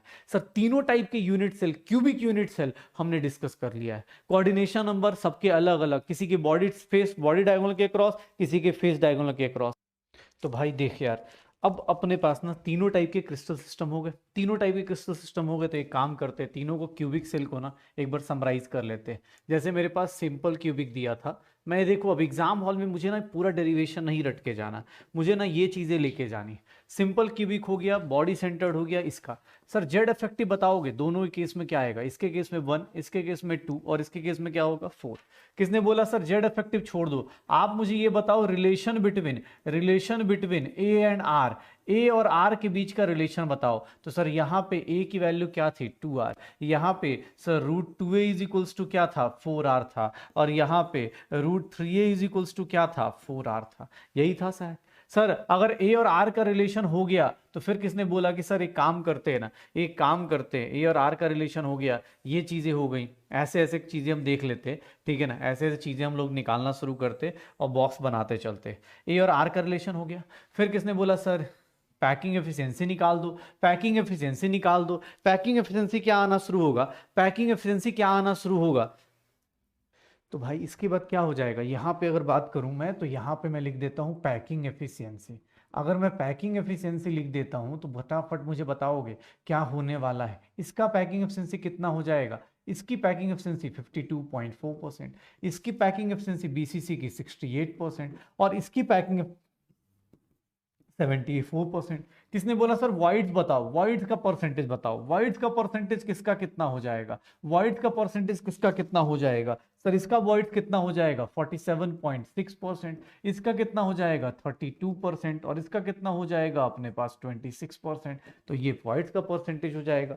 फिर किसने बोला सर एक काम और कर दो, एक काम और कर दो, कोऑर्डिनेशन नंबर सबका फाइनल बता दो, कोऑर्डिनेशन नंबर फाइनल बता दो। कोऑर्डिनेशन नंबर क्या हो जाएगा भैया, बस एग्जाम हॉल में इतना ही करना है आपको, इसका 6 eight a distance of A, 6 eight a distance of A distance पे होगा, ये कितना होगा सर, ये कितना हो जाएगा 8 हो जाएगा, 8 eight a distance of, 8 eight a distance of, 8 eight a distance of, sir कितना हो जाएगा √3a/2, ये इस डिस्टेंस पे होगा, और 12 eight a distance of, 12 eight a distance of, 12 eight a distance of क्या हो जाएगा sir 12 at the distance of √2a/2, इस डिस्टेंस पे ये हो जाएगा। तो एससीसी, बीसीसी, एफसीसी, इस तरह की चीज़ें अपने पास देखनी है। कोऑर्डिनेशन नंबर क्या हो जाएगा 6, ये 6 हो जाएगा, यहाँ 8 हो जाएगा, यहाँ क्या हो जाएगा 12 हो जाएगा। तो 6, 8, 12 ऐसे करके काम करना पड़ेगा। तो सिंपल क्यूबिक, बीसीसी, एफसीसी, इस तरह की बातें हम लोग पूरा का पूरा एक साथ अगर समराइज किया जाए एग्जाम हॉल में, तो इतना करना है। अब एग्जाम हॉल के क्वेश्चन देखोगे तुम्हें लगेगा अरे सर ये क्यों, आप इस टेबल को कर लोगे एग्जाम हॉल में सारे क्वेश्चंस हो जाएंगे। कुछ नहीं, देखो ये क्वेश्चन दिखाता हूं, 2020 का क्वेश्चन है।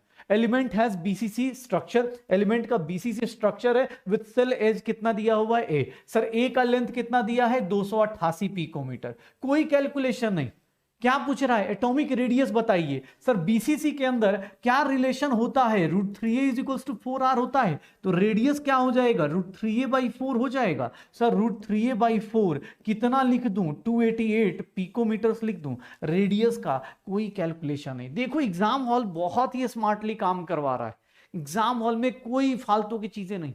कैलकुलेशन अब के एग्जाम में डिफिकल्ट नहीं आते, लेकिन फॉर्मूला विद इन सेकेंड याद रहे ये इंपॉर्टेंट है। आप इस क्वेश्चन करने में 10 सेकंड से ज्यादा टाइम मत लगाओ। जैसे अगला क्वेश्चन देखो, ये देखो, अब ये क्वेश्चन दिया हुआ है, एक एलिमेंट है बीसीसी स्ट्रक्चर में है, इतने यूनिट सेल हैं, बीसीसी के कितने यूनिट सेल हैं, इतने यूनिट सेल हैं, बोल रहा है कितने एटम्स होंगे। सर एक बात बताओ, एटम्स कैसे निकालोगे। सर एक यूनिट सेल अगर बीसीसी का पूछा जाए, one unit cell of BCC, अगर एक यूनिट सेल बीसीसी का लिया जाए तो उसके पास सर कितने एटम्स होते हैं, 2 एटम्स होते हैं जेड इफेक्टिव। तो सर एक यूनिट सेल में इतने हैं, तो टोटल एटम्स कितने प्रेजेंट होंगे, total atoms present in 12.08 into 10 की पावर 23 यूनिट सेल में कितने एटम्स हो जाएंगे। सर 2 टाइम्स 12.08 इंटू 10 की पावर 23 कितना हो जाएगा 24.16 इंटू 10 की पावर 23 एटम्स। ये आंसर सोचो ना, एग्जाम हॉल में ये क्वेश्चन पूछा जा रहा है तुमसे। Sir with in second question attempt करने हैं, लेकिन ये तभी हो पाएगा जब आपको ये टेबल याद रहेगा कि सर ये टेबल, इसका जेड इफेक्टिव, इसका जेड इफेक्टिव इतना। अब फटाफट इसको निकालो, चेक करते जाओ। अगला क्वेश्चन देखना, फिर से अगेन क्या पूछ रहा है, सर एक क्यूब है, क्यूब का सोचो ये एग्जाम में क्वेश्चन पूछा जा रहा है। जो लोग बोले सर क्यूब के बारे में इतना मैथ्स क्यों पढ़ा रहे हो, एग्जाम हॉल का क्वेश्चन है। बॉडी डायगोनल का लेंथ कितना होता है, लेंथ ऑफ बॉडी डायगोनल कितना होता है, लेंथ ऑफ बॉडी डायगोनल कितना हो जाएगा, लेंथ ऑफ बॉडी डायगोनल कितना हो जाएगा। तो सर ये देख लो अपने पास कितना हो जाएगा √3a, और √3a सीधा सीधा सर कितना 400 पिकोमीटर। सर मल्टीप्लाई कर दो, आंसर निकाल दो। √3a की वैल्यू क्या आती है 1.77 आती है। सर √3a की वैल्यू 400 इंटू √3 करोगे, 400 इंटू √3 करोगे कितना आ जाएगा, 400 इंटू √3 करेंगे तो 400 इंटू √3 करेंगे तो कितना आ जाएगा। तो सर आप देख लो 693 के आसपास आ जाएगा, 693 के आसपास आ जाएगा इतना पिकोमीटर। एग्जाम हॉल के ये क्वेश्चंस हैं सर, आप एकदम फास्ट कर सकते हो। Solid metal crystallises in BCC with cell edge length इतना, what is the radius of sodium atom. Sir फिर से बीसीसी का दिया हुआ है, बोल रहा है रेडियस बताओ, रेडियस क्या होगा। कुछ नहीं भाई साहब, कुछ नहीं, आप रेडियस बीसीसी में एज लेंथ दिया हुआ है, एज लेंथ दिया हुआ है, ए की वैल्यू कितनी दी है 4.29 एंगस्ट्रॉम। सर यहां सब सेंटीमीटर में ऑप्शन है तो इसको चेंज कर लेता हूं, 4.29 इंटू 10 की पावर -10 मीटर्स होगा और 4.29 इंटू 10 की पावर -8 सेंटीमीटर होगा। सर एज लेंथ ये होगा पक्का। रेडियस क्या होने वाला है, आप रेडियस क्या लेने वाले हो, तो रेडियस बीसीसी में क्या होता है, बीसीसी में √3a = 4r, r की वैल्यू क्या हो जाएगी √3a/4। Sir √3a/4 into 4.29 into 10 की पावर -8। सर सॉल्व करेंगे √3 इंटू, अब सॉल्व करेंगे तो क्या आ जाएगा, सॉल्व करेंगे तो √3 इंटू क्या आ जाएगा 4.29, अगर निकालते हैं तो डिवाइड बाय 4 कर दें तो कितना आ जाएगा 1.857 इंटू 10 की पावर -8 सेंटीमीटर। क्या आंसर आ जाएगा, फर्स्ट ऑप्शन आ जाएगा। एग्जाम हॉल के अंदर के क्वेश्चंस हैं सर, बाहर भी बात नहीं कर रहा हूं, इसलिए बोला ये चार्ट इंपॉर्टेंट है, ये चार्ट अपने को फटाफट याद रखना, ये चार्ट इंपॉर्टेंट है, इनको याद रखना कि सर चार्ट कैसे कैसे करेंगे पक्का। तो पहला टॉपिक क्या था, analysis of unit cell. Analysis of unit cell को ध्यान से देखो, हमने 3 यूनिट सेल को देखा, 3 क्यूबिक सेल को देखा। Sir simple, BCC, body centred, face centred, ये 3 क्यूबिक सेल हमने देख लिए। अब बात करते हैं कि सर ये यूनिट सेल तो हमने देख लिए, यूनिट सेल के अंदर एनालिसिस भी कर लिया, यही क्यूबिक सेल ही हमें पढ़ना है, टेट्रागोनल, रोम्बोहेड्रिक, ये सब यूनिट सेल्स हमें नहीं पढ़ने, सिर्फ क्यूबिक क्रिस्टल सिस्टम हमें पढ़ना है, सिर्फ और सिर्फ क्यूबिक क्रिस्टल सिस्टम। अब कोई बोले सर एक बात बताओ, ये आपको कैसे पता चल रहा है कि सर 3D में ही लेना है, कोई 1D में अरेंज कर दे? तो क्लोज पैकिंग करनी है स्पेस में, तो स्पेस में क्लोज पैकिंग अगर मैं करने जाऊं तो मैं 1D में भी अरेंज कर सकता हूं, 2D में भी अरेंज कर सकता हूं, 3D में भी अरेंज कर सकता हूं। 1D में अरेंज करने जाऊंगा, देखना ध्यान से, 1D में सिर्फ एक ही ऑप्शन है मेरे पास, 1D में मेरे पास एक ही ऑप्शन है, एक ही डायरेक्शन में बढ़ाऊंगा। कितना होगा इसका कोऑर्डिनेशन नंबर, मुझे बताओगे इसका कोऑर्डिनेशन नंबर कितना होने वाला है? इसका कोऑर्डिनेशन नंबर कितना होगा? कोऑर्डिनेशन नंबर 1D में बात करें तो कितना हो जाएगा? 2। क्यों? क्योंकि सर एक इधर टच कर रहा है, एक इधर टच कर रहा है। तो सर 1D में कोऑर्डिनेशन नंबर कोई पूछेगा, 1D का कोई कोऑर्डिनेशन नंबर पूछेगा तो इसमें तो कोई ऑप्शन ही नहीं है ना भाई साहब। आप 1D में क्लोज पैकिंग करने जाओगे तो कितना आएगा कोऑर्डिनेशन नंबर, कितना आ जाएगा आपका? कोऑर्डिनेशन नंबर कितना हो जाएगा? 2 हो जाएगा।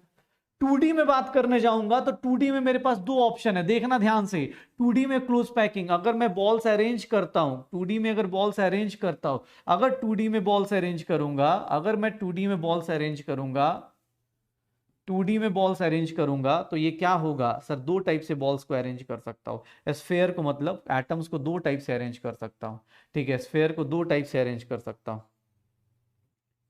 ठीक है। स्फेयर को मैं दो टाइप से अरेंज कर सकता हूं, स्फेयर को। अब देखो ध्यान से, इसको पकड़ो, इसका कितना होगा कोऑर्डिनेशन नंबर? इसको टच कर रहा है, इसको टच कर रहा है, इसको टच कर रहा है, इसको टच कर रहा है, तो सर ये देख लो, ये अपने पास कोऑर्डिनेशन नंबर, ये कोऑर्डिनेशन नंबर देख लो, ये कोऑर्डिनेशन नंबर देख लो कौन कौन सा आ रहा है, कौन कौन सा आ रहा है। इसको क्या बोलेंगे? इसको हम लोग बोलेंगे स्क्वायर क्लोज पैकिंग। इसको हम लोग क्या बोलेंगे? Square close packing, square close packing in 2D, in 2D sir 2D में स्क्वायर क्लोज पैकिंग है, स्क्वायर क्लोज पैकिंग ये 2D के अंदर अरेंज होगा, जैसे ये दिख रहा होगा स्क्वायर क्लोज पैकिंग, ठीक है। स्क्वायर क्लोज पैकिंग, चार चार आ जाएंगे। लेकिन अब देखो ध्यान से, अब देखो ध्यान से, अब देखना इधर, अब मेरे पास सर 2D में एक और सिस्टम भी तो हो सकता है। आपने ये लेयर अरेंज किया, आपने ये लेयर अरेंज किया, आपने ये लेयर अरेंज किया, और इसके वॉइड्स में, मतलब इसके एम्प्टी स्पेस में आप ये लेयर अरेंज कर दो, इसके एम्प्टी स्पेस में आप ये लेयर अरेंज कर दो, इसके एम्प्टी स्पेस में आप क्या करोगे? ये लेयर अरेंज कर दोगे, ये लेयर अरेंज कर दोगे, इसके एम्प्टी स्पेस में ये लेयर अरेंज कर दो। फिर किसने बोला? ये देखो, इस लेयर को मैंने ए बोला, ये है ए, ये कौन सा पैकिंग हो गया? तो सर ये पैकिंग हो गई ए टाइप पैकिंग, ए टाइप पैकिंग हो गई, ए टाइप पैकिंग हो गई। और ये देखना, अगर ये लेयर ए है, ये लेयर बी बोल दिया, सर यहां देखना अपने पास, ये देखो अपने को, सर ये कौन सा हो गया? A B type packing. अगर मैं फिर से बनाऊं तो ये ऐसा दिखेगा, और इसका पैकिंग है, कोऑर्डिनेशन नंबर देखोगे, इसका कोऑर्डिनेशन नंबर, तो ये क्या हो जाएगा? A B type packing. Sir ये 3D में, सॉरी 2D में बात कर रहा हूं, ये सब कुछ 2D के अंदर बात कर रहा हूं, देख लो। इसका कोऑर्डिनेशन नंबर निकालने जाओगे, इसका कोऑर्डिनेशन नंबर, तो इसका देखो कैसा बनेगा, कितने लोगों को टच करेगा? तो सर इसके अंदर जो पैकिंग होगी 2D के अंदर, तो कौन सी होगी? इसको बोलेंगे हम लोग हेक्सागोनल क्लोज पैकिंग। इसको हम लोग क्या बोलेंगे? Hexagonal close packing, hexagonal close packing in, hexagonal close packing in sir 2D, hexagonal close packing in 2D। देख लो अपने पास ए बी टाइप, यहाँ ए टाइप अपने पास ऐसा बनेगा, तो हेक्सागोनल क्लोज पैकिंग ऐसा हो रहा होगा पक्का। तो ये ए बी ए टाइप ऐसे बना रहे होंगे। हेक्सागोनल क्लोज पैकिंग करते रहिए, हेक्सागोनल क्लोज पैकिंग 2D में करते रहिए। ये स्क्वायर क्लोज पैकिंग है, देख लो यही चीजें यहाँ दिखाई जा रही हैं, यही चीजें यहाँ दिखाई जा रही हैं। इसको क्या बोल देंगे? ये कौन सा लेयर है? A layer. ये कौन सा लेयर हो गया? A layer. ये कौन सा लेयर हो गया? A layer. ए लेयर हो जाएगा तो इसमें क्या होगा? Square close packing. इसमें सर ए बी लेयर होगा तो क्या नाम रख देंगे इसका? Sir hexagonal close packing. ये 1D में है, याद रखना, ये 1D है और ये क्या है? 2D है। अभी हम 3D में नहीं गए हैं, हम सिर्फ लेंथ के अलोंग और लेंथ और ब्रेड्थ के अलोंग बढ़ रहे, 1D और 2D में ही जा रहे हैं, इसके अलावा कहीं नहीं जा रहे। लेंथ के अलोंग और ब्रेड्थ के अलोंग ही बढ़ रहे, 1D और 2D के अलोंग ही जा रहे, इसके अलावा कहीं नहीं जा रहे।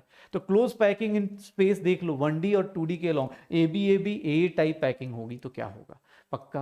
अब आते हैं 3D में, अब आते हैं 3D में। अब 3D में मेरे पास दो सिस्टम है भाई, ये पिक्चर उक्चर मत रखना बैठ के। 3D में, इवन 3D का पिक्चर मैं भी नहीं बनाऊंगा, बस पिक्चर्स दिखाऊंगा। 3D में क्या होता है, 3D में दो टाइप के सिस्टम हो सकते हैं। 3D में अपने पास अरेंजमेंट करने जाओगे दो टाइप के सिस्टम बनेंगे, इसको बोलते हैं हेक्सागोनल क्लोज पैकिंग। अगर पिक्चर्स क्लियरली नहीं दिख रहा हो तो कोई बात नहीं, पीडीएफ डाउनलोड कर लोगे, पता चल जाएगा। यहाँ पे 6 एटम्स हैं, यहाँ 3 एटम्स है, यहाँ 6 एटम्स है। यहाँ देख लो, ऊपर हेक्सागोनल बना है, नीचे हेक्सागोनल बना है, इसको भी 3D में, लेकिन याद ना ये 3D का पैकिंग है, ए बी ये 3D में चल रहा है। ये वाला 2D में था, सिर्फ यही लेयर है, सिर्फ 2D में। 3D मतलब इसके ऊपर भी आ गया, इस लेयर के ऊपर एक लेयर, इसके ऊपर एक लेयर, ये वाली पैकिंग है। तो 3D में देख लो क्या हो रहा है, ए बी टाइप पैकिंग होनी शुरू हो गई। तो ये क्या हो गया, hexagonal close packing. Hexagonal close packing, ध्यान से देखो, ये देख लो hexagonal close packing. Hexagonal close packing में क्या होगा सर, ये 3 होंगे। ये देखो यहाँ पे एक फेस सेंटर कितने होंगे, 2 होंगे, ऊपर एक फेस होगा, नीचे एक फेस होगा। सर ऊपर एक फेस होगा, नीचे एक फेस होगा। कॉर्नर के एटम्स कितने होंगे, 1 2 3 4 5 6, 6 ऊपर कॉर्नर, 6 नीचे कॉर्नर। सर ऊपर नीचे फेस सेंटर्स हो गए। तो ऐसे करते रहो। हेक्सागोनल क्लोज पैकिंग में आपसे कोई पूछे हाइट ऑफ हेक्सागन कितना होता है, तो ये वैल्यूज मतलब रटना, सीधा सीधा बोलते हैं कि वैल्यूज याद रख लेना। अब डेरिवेशन मैथ्स नहीं लगानी है कि हाइट ऑफ हेक्सागन क्या होता है, क्योंकि ऑब्वियस है। आप यहां पे देखोगे तो ए और आर का रिलेशन होता है, यहां पे ए इज इक्वल्स टू क्या होता है, 2r। आप ये दोनों एटम्स एक दूसरे को क्या कर रहे हैं, टच कर रहे हैं। तो हेक्सागोनल में ए इज इक्वल्स टू क्या हो जाएगा, 2r। हाइट ऑफ हेक्सागन निकालने जाओगे, हाइट ऑफ हेक्सागन मैथमेटिकली निकालने जाएंगे तो या तो ये आएगा या फिर ये आएगा। वॉल्यूम ऑफ हेक्सागन निकालने जाएंगे 3√2 ए क्यूब आएगा या 24√2 आर क्यूब आएगा। जेड इफेक्टिव इसका कितना आएगा, तो ये सर कॉर्नर के हैं, हेक्सागोनल कॉर्नर है, हेक्सागोनल कॉर्नर है, तो हेक्सागोनल कॉर्नर पे आपका कितना कंट्रीब्यूशन होगा, 1/6। ये क्या है, फेस सेंटर्स हैं, फेस सेंटर्स का कंट्रीब्यूशन सेम है। और ये क्या है, बॉडी के अंदर है, ये बॉडी के अंदर है। देखो ना, ये 6 कॉर्नर्स पे हैं तो 1/6, ये 3 अपने बॉडी के अंदर हैं, और ये दोनों क्या है, फेस सेंटर्स पे हैं। तो इनका जेड इफेक्ट है। बहुत रेयर है कि एनसीईआरटी से ये वाला पोर्शन पूछा जाए नीट के अंदर, लेकिन हाँ जेई में पूछा गया है, तो अपने को एनसीईआरटी में ये वर्ड्स दिए गए हैं, एचसीपी ये पिक्चर दिया गया है, इसलिए हमें पता होना चाहिए, काम की चीज पता होनी चाहिए। इवन इसका पैकिंग एफिशिएंसी निकालने जाओगे, इसकी पैकिंग एफिशिएंसी निकालने जाओगे, तो पैकिंग एफिशिएंसी जो होगी एग्जैक्टली वही आएगी जो हमारा इसका आया है, एफसीसी का आया है। एफसीसी का कितना पैकिंग एफिशिएंसी आया था, π/3√2, π/3√2, वही सेम पैकिंग एफिशिएंसी यहां पे भी आ जाएगा, π/3√2, π/3√2, ये क्या आ जाएगा, π/3√2 इंटू कितना आ जाएगा, 100, और ये कितना हो जाएगा, 74% हो जाएगा। इसका पैकिंग एफिशिएंसी सेम आएगा, पैकिंग एफिशिएंसी सेम आएगा। इसका कोऑर्डिनेशन नंबर चेक करने जाओगे, कोऑर्डिनेशन नंबर अपने पास देखोगे तो कोऑर्डिनेशन नंबर कितना हो जाएगा, तो इसका कोऑर्डिनेशन नंबर कुछ नहीं, इस एटम को पकड़ लो, कितने लोगों को टच कर रहा है, 6 इस प्लेन में, 3 नीचे और इसके ऊपर भी एक होगा, तो टोटल कितना कोऑर्डिनेशन नंबर हो जाएगा, 12। कोऑर्डिनेशन नंबर भी सेम, कोऑर्डिनेशन नंबर भी सेम, पैकिंग एफिशिएंसी भी सेम, लेकिन बाकी सब कुछ क्या होगा, डिफरेंट। अगर मैं बात करूं एचसीपी और एफसीसी में डिफरेंस, तो एचसीपी और एफसीसी में डिफरेंस है सर। एचसीपी और एफसीसी में क्या डिफरेंस है, थोड़ा ध्यान से देखना।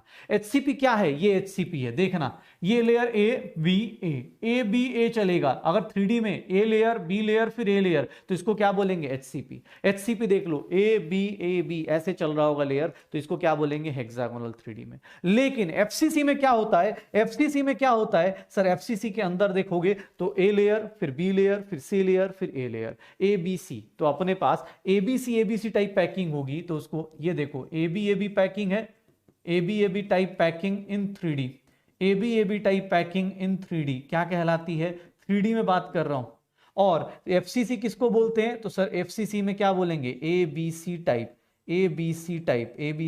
पैकिंग, एबीसी टाइप पैकिंग जो होगी, एबीसी टाइप पैकिंग जो होगी सर, वो क्या हो जाएगी, एफसीसी पे, पक्का। तो सर 3D में 2 टाइप की पैकिंग आती है, 3D में अपने पास 2 टाइप की पैकिंग आती है, 3D में अपने पास 2 टाइप की पैकिंग आती है। देखो अपने पास ए बी सी, यहां पे देख लो, ए ये बी ये सी फिर ए बी सी रिपीट होता जाए, पक्का। अगर आपको पिक्चर्स नहीं क्लियर दिख रहे हो तो कोई बात नहीं भाई, इसको पीडीएफ डाउनलोड करोगे आपको दिख जाएगा, ठीक है ना। हो सकता है स्क्रीन पे आपको ना दिख रहा हो, पीडीएफ देखोगे तो आपको दिखना शुरू हो जाएगा। तो एबीसी टाइप की पैकिंग हो जाएगी। इवन एचसीपी एफसीसी को सही से देखो तो ऐसा होगा।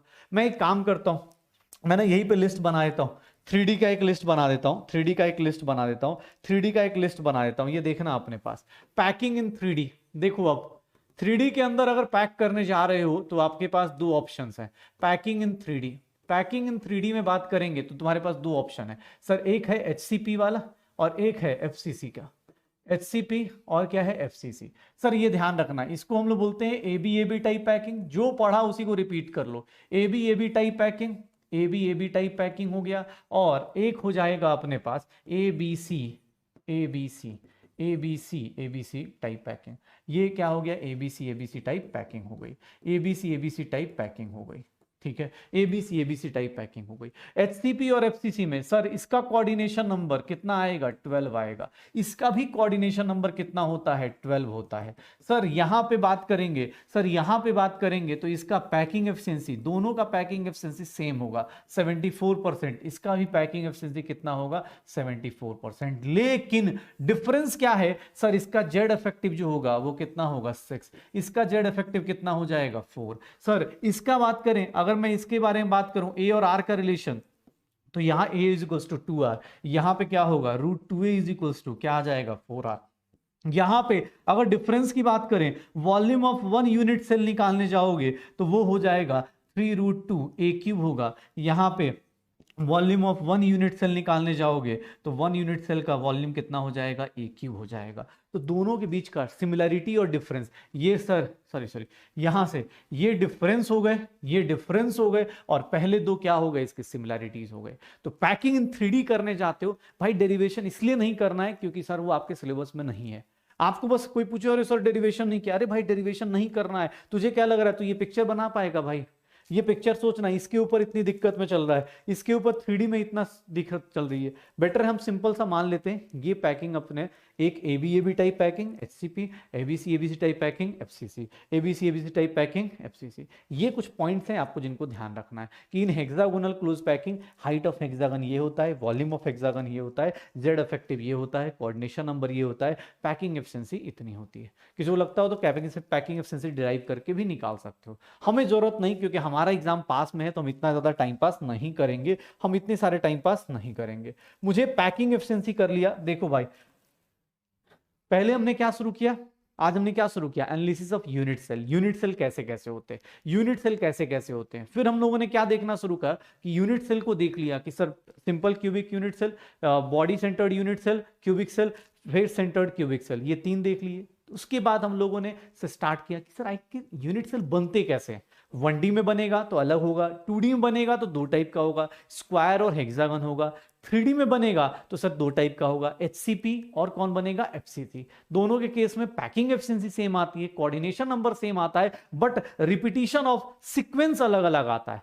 ABC आ रहा है मतलब FCC जनरेट होगा, AB टाइप पैकिंग आ रही है तो उसमें क्या जनरेट होगा अपने पास 3D में, सर HCP होगा। HCP की भी चीजें हमने डिराइव करके रख लिया अपने पास। अब एक चीज मुझे बताओ, थोड़ी देर पहले जब एनालिसिस कर रहे थे तो वहां पे एक चीज हमने देखी कि भैया ना कुछ स्पेस रह जा रहा है, कुछ स्पेस, पूरा का पूरा यूनिट सेल। आप बॉल्स अगर अरेंज करते हो, आप सोचो ना अगर कहीं बॉल्स अरेंज करोगे, मान लो इस बॉक्स के अंदर बॉल्स अरेंज करोगे, सर पूरा वॉल्यूम आप ऑक्युपाई कर ही नहीं सकते, कुछ ना कुछ तो आपका छूटेगा ही छूटेगा, ये स्पेस छूटेगा, ये स्पेस छूटेगा, कुछ ना कुछ तो स्पेस छूटेगा ही छूटेगा। तो ये क्या है अपने पास, इस स्पेस को ही क्या बोलते हैं हम लोग, वॉइड्स बोल देते हैं। Voids is nothing, empty space. Empty space ये क्या है, एम्प्टी स्पेस है। Voids is nothing, empty space है किसके अंदर, इन अ यूनिट सेल। ये empty space present in unit cell. कहां कहां हो सकता है वो अपने पास देख लो, present in an a unit cell. एक यूनिट सेल के अंदर एम्प्टी स्पेस जो प्रेजेंट होता है उसी को क्या बोलते हैं, वॉइड्स बोलते हैं। उसी को क्या बोलते हैं, वॉइड्स बोलते हैं। वॉइड्स क्या है, एक एम्प्टी स्पेस।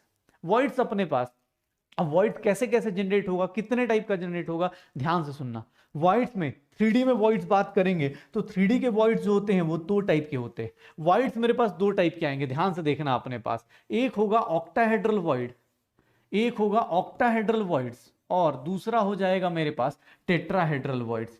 एक होगा ऑक्टाहेड्रल वॉइड्स और दूसरा क्या हो जाएगा, टेट्राहेड्रल वॉइड्स हो जाएगा। ऑक्टाहेड्रल वॉइड्स और दूसरा क्या हो जाएगा, टेट्राहेड्रल वॉइड्स। शॉर्टकट में इसको बार बार इतना बड़ा ना लिख के OV लिखेंगे और इसको क्या लिखेंगे, TV लिखेंगे, टेट्राहेड्रल वॉइड्स। ऑक्टाहेड्रल वॉइड्स और टेट्राहेड्रल वॉइड्स जनरेट कैसे होते हैं, पहले मैं एक पिक्चर बना के दिखाता हूं, देखना ध्यान से। मान लो ये एक एटम है, ये देख लो अपने पास 3 एटम्स मैंने अरेंज किए। अब इन 3 एटम्स के बीच में देखोगे तो तुम्हें एक स्पेस दिखाई दे रहा है, ये एक ट्रायंगुलर स्पेस दिख रहा है भाई, ट्रायंगुलर स्पेस दिख रहा है। अब ये एक 2D में है, इसके ऊपर एक लाके एटम रख देता हूं, इसके ऊपर एक एटम लाके रख देता हूं, इसके ऊपर एक 3D में ऊपर से लाके एक एटम रख देता हूं। इसके ऊपर से लाके जब एटम रख दूंगा, तुम्हें क्या लग रहा है स्फेरिकल चीज उस स्पेस में पूरी की पूरी फिट हो पाएगी क्या? अभी भी वॉइड्स क्या रहेगा, रहेगा ही ना भाई, अभी भी वॉइड रहेगा ही ना। वॉइड्स अपने पास पूरा का पूरा कैंसल आउट तो नहीं होगा, अभी भी तीनों के बीच का जो एम्प्टी स्पेस है और चौथा एटम लाके ऊपर से रख दूंगा तब भी वॉइड जाएगा नहीं। तो टेट्राहेड्रल वॉइड्स कहां बनता है, टेट्राहेड्रल वॉइड्स कैसे बनता है? तो सर कब बन रहा होगा टेट्राहेड्रल वॉइड्स का? कोऑर्डिनेशन नंबर अगर कोई पूछे, कोऑर्डिनेशन नंबर कोई पूछे तो कितना हो जाएगा 4। क्यों? क्योंकि 4 लोगों के बीच में बन रहा है। ये एम्प्टी स्पेस कितने लोगों के बीच में बन रहा है? 4 लोगों के बीच में बन रहा है। अब एक बार और ध्यान से देखना, अब देखना, अब फिर से सर ये 3 लोग अरेंज थे, ये देखना अपने पास, ये 3 लोग पहले से थे, ये 3 लोग पहले से थे, ये 3 लोग मेरी लाइफ में पहले से थे, ठीक है, ये पहले से थे। अब मैंने ऊपर से 3 लोगों को रख दिया, ऊपर से 3 लोगों को लाके रख दिया, देखना अपने पास ध्यान से,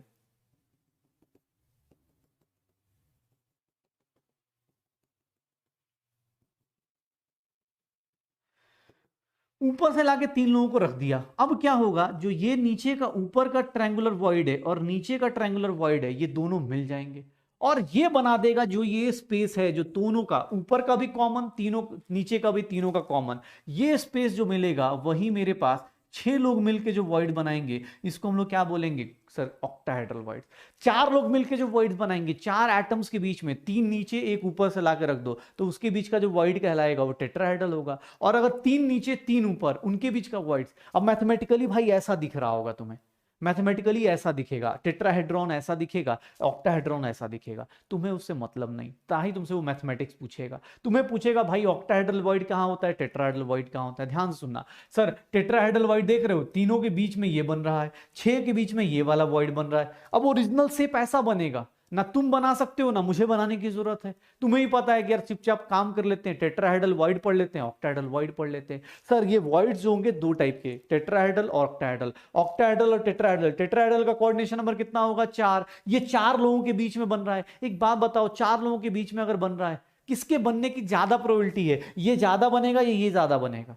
4 के बीच में जल्दी स्पेस बन जाएगा ना, 6 के बीच में बहुत बहुत होता है ना, बहुत रेयर होगा या कम बनेगा। तो याद रखना एक फॉर्मूला, अगर आप फॉर n एटम्स, अगर एक एटम्स अरेंज करते हो to be arranged in a unit cell, अगर n एटम्स अरेंज करते हो एक यूनिट सेल के अंदर, अगर n एटम्स आप अरेंज करते हो यूनिट सेल्स के अंदर, तो सर टेट्राहेड्रल वॉइड्स कितने जनरेट होंगे? Tetrahedral voids generated, tetrahedral voids generated कितने होंगे? टेट्राहेड्रल वॉइड्स जनरेटेड कितने होंगे? सर इसकी वैल्यू कितनी हो जाएगी? 2 टाइम्स n। और ऑक्टाहेड्रल वॉइड्स कितने जनरेट होंगे? टेट्राहेड्रल के बाद छोड़ दो, ऑक्टाहेड्रल वॉइड्स कितने जनरेट होंगे? ऑक्टाहेड्रल वॉइड्स जनरेटेड कितने होंगे? ऑक्टाहेड्रल वॉइड्स जनरेटेड कितने होंगे? तो वो कितना हो जाएगा n, ये कितना होगा 2n और वो कितना होगा n। तो सर अगर n एटम्स को आप अरेंज करते हो, अगर n एटम्स को आप अरेंज करते हो एक यूनिट सेल के अंदर, एक यूनिट सेल के अंदर अगर आप n एटम को अरेंज करते हो तो उससे कितने वॉइड जनरेट होंगे ये देख लो। टेट्राहेड्रल वॉइड्स कितने जनरेट होंगे? 2n। ऑक्टाहेड्रल वॉइड्स कितने जनरेट होंगे? n। Tetrahedral voids 2n, octahedral voids कितने जनरेट होंगे? n। पक्का? ये चीजें बना दो अपने पास, बस कोई भी एटम अरेंज हो। मान लो कोई बोले कि सर एक बात बताओ, एफसीसी में कितने होते हैं? फॉर एफसीसी मान लो कोई पूछ दिया, एफसीसी में कितने एटम्स अरेंज होते हैं? जेड इफेक्टिव कितना होता है? 4। तो टेट्राहेड्रल वॉइड कितना जनरेट होगा इसमें? टेट्राहेड्रल वॉइड कितने बनेंगे? सर कुछ नहीं, कितना ले लें? 8। और ऑक्टाहेड्रल वॉइड कितने जनरेट होंगे? सर जितने एटम्स आप अरेंज कर रहे हो उतने ही ऑक्टाहेड्रल वॉइड, और जितने नहीं कर रहे हो, सॉरी मतलब जितने कर रहे हो उसका डबल क्या जनरेट होगा? Tetrahedral void. सिंपल सा फॉर्मूला है कि सर टोटल वॉइड्स कितना होगा? टोटल वॉइड्स कितना जनरेट होगा? 2n प्लस n कितना हो जाएगा? 3n। 2n प्लस n कितना हो जाएगा? 3n हो जाएगा। तो टेट्राहेड्रल वॉइड और ऑक्टाहेड्रल वॉइड में देख लो अपने पास, ये कितना हो जाएगा? 3n हो जाएगा। Octahedral hole, tetrahedral hole. पक्का? सर ये देख लो पिक्चर्स, अब अलग अलग टाइप के पिक्चर्स देख सकते हो, अलग अलग टाइप के पिक्चर्स देख सकते हो आप कि हाँ सर ये ऐसे ऐसे पिक्चर्स देख रहे होंगे।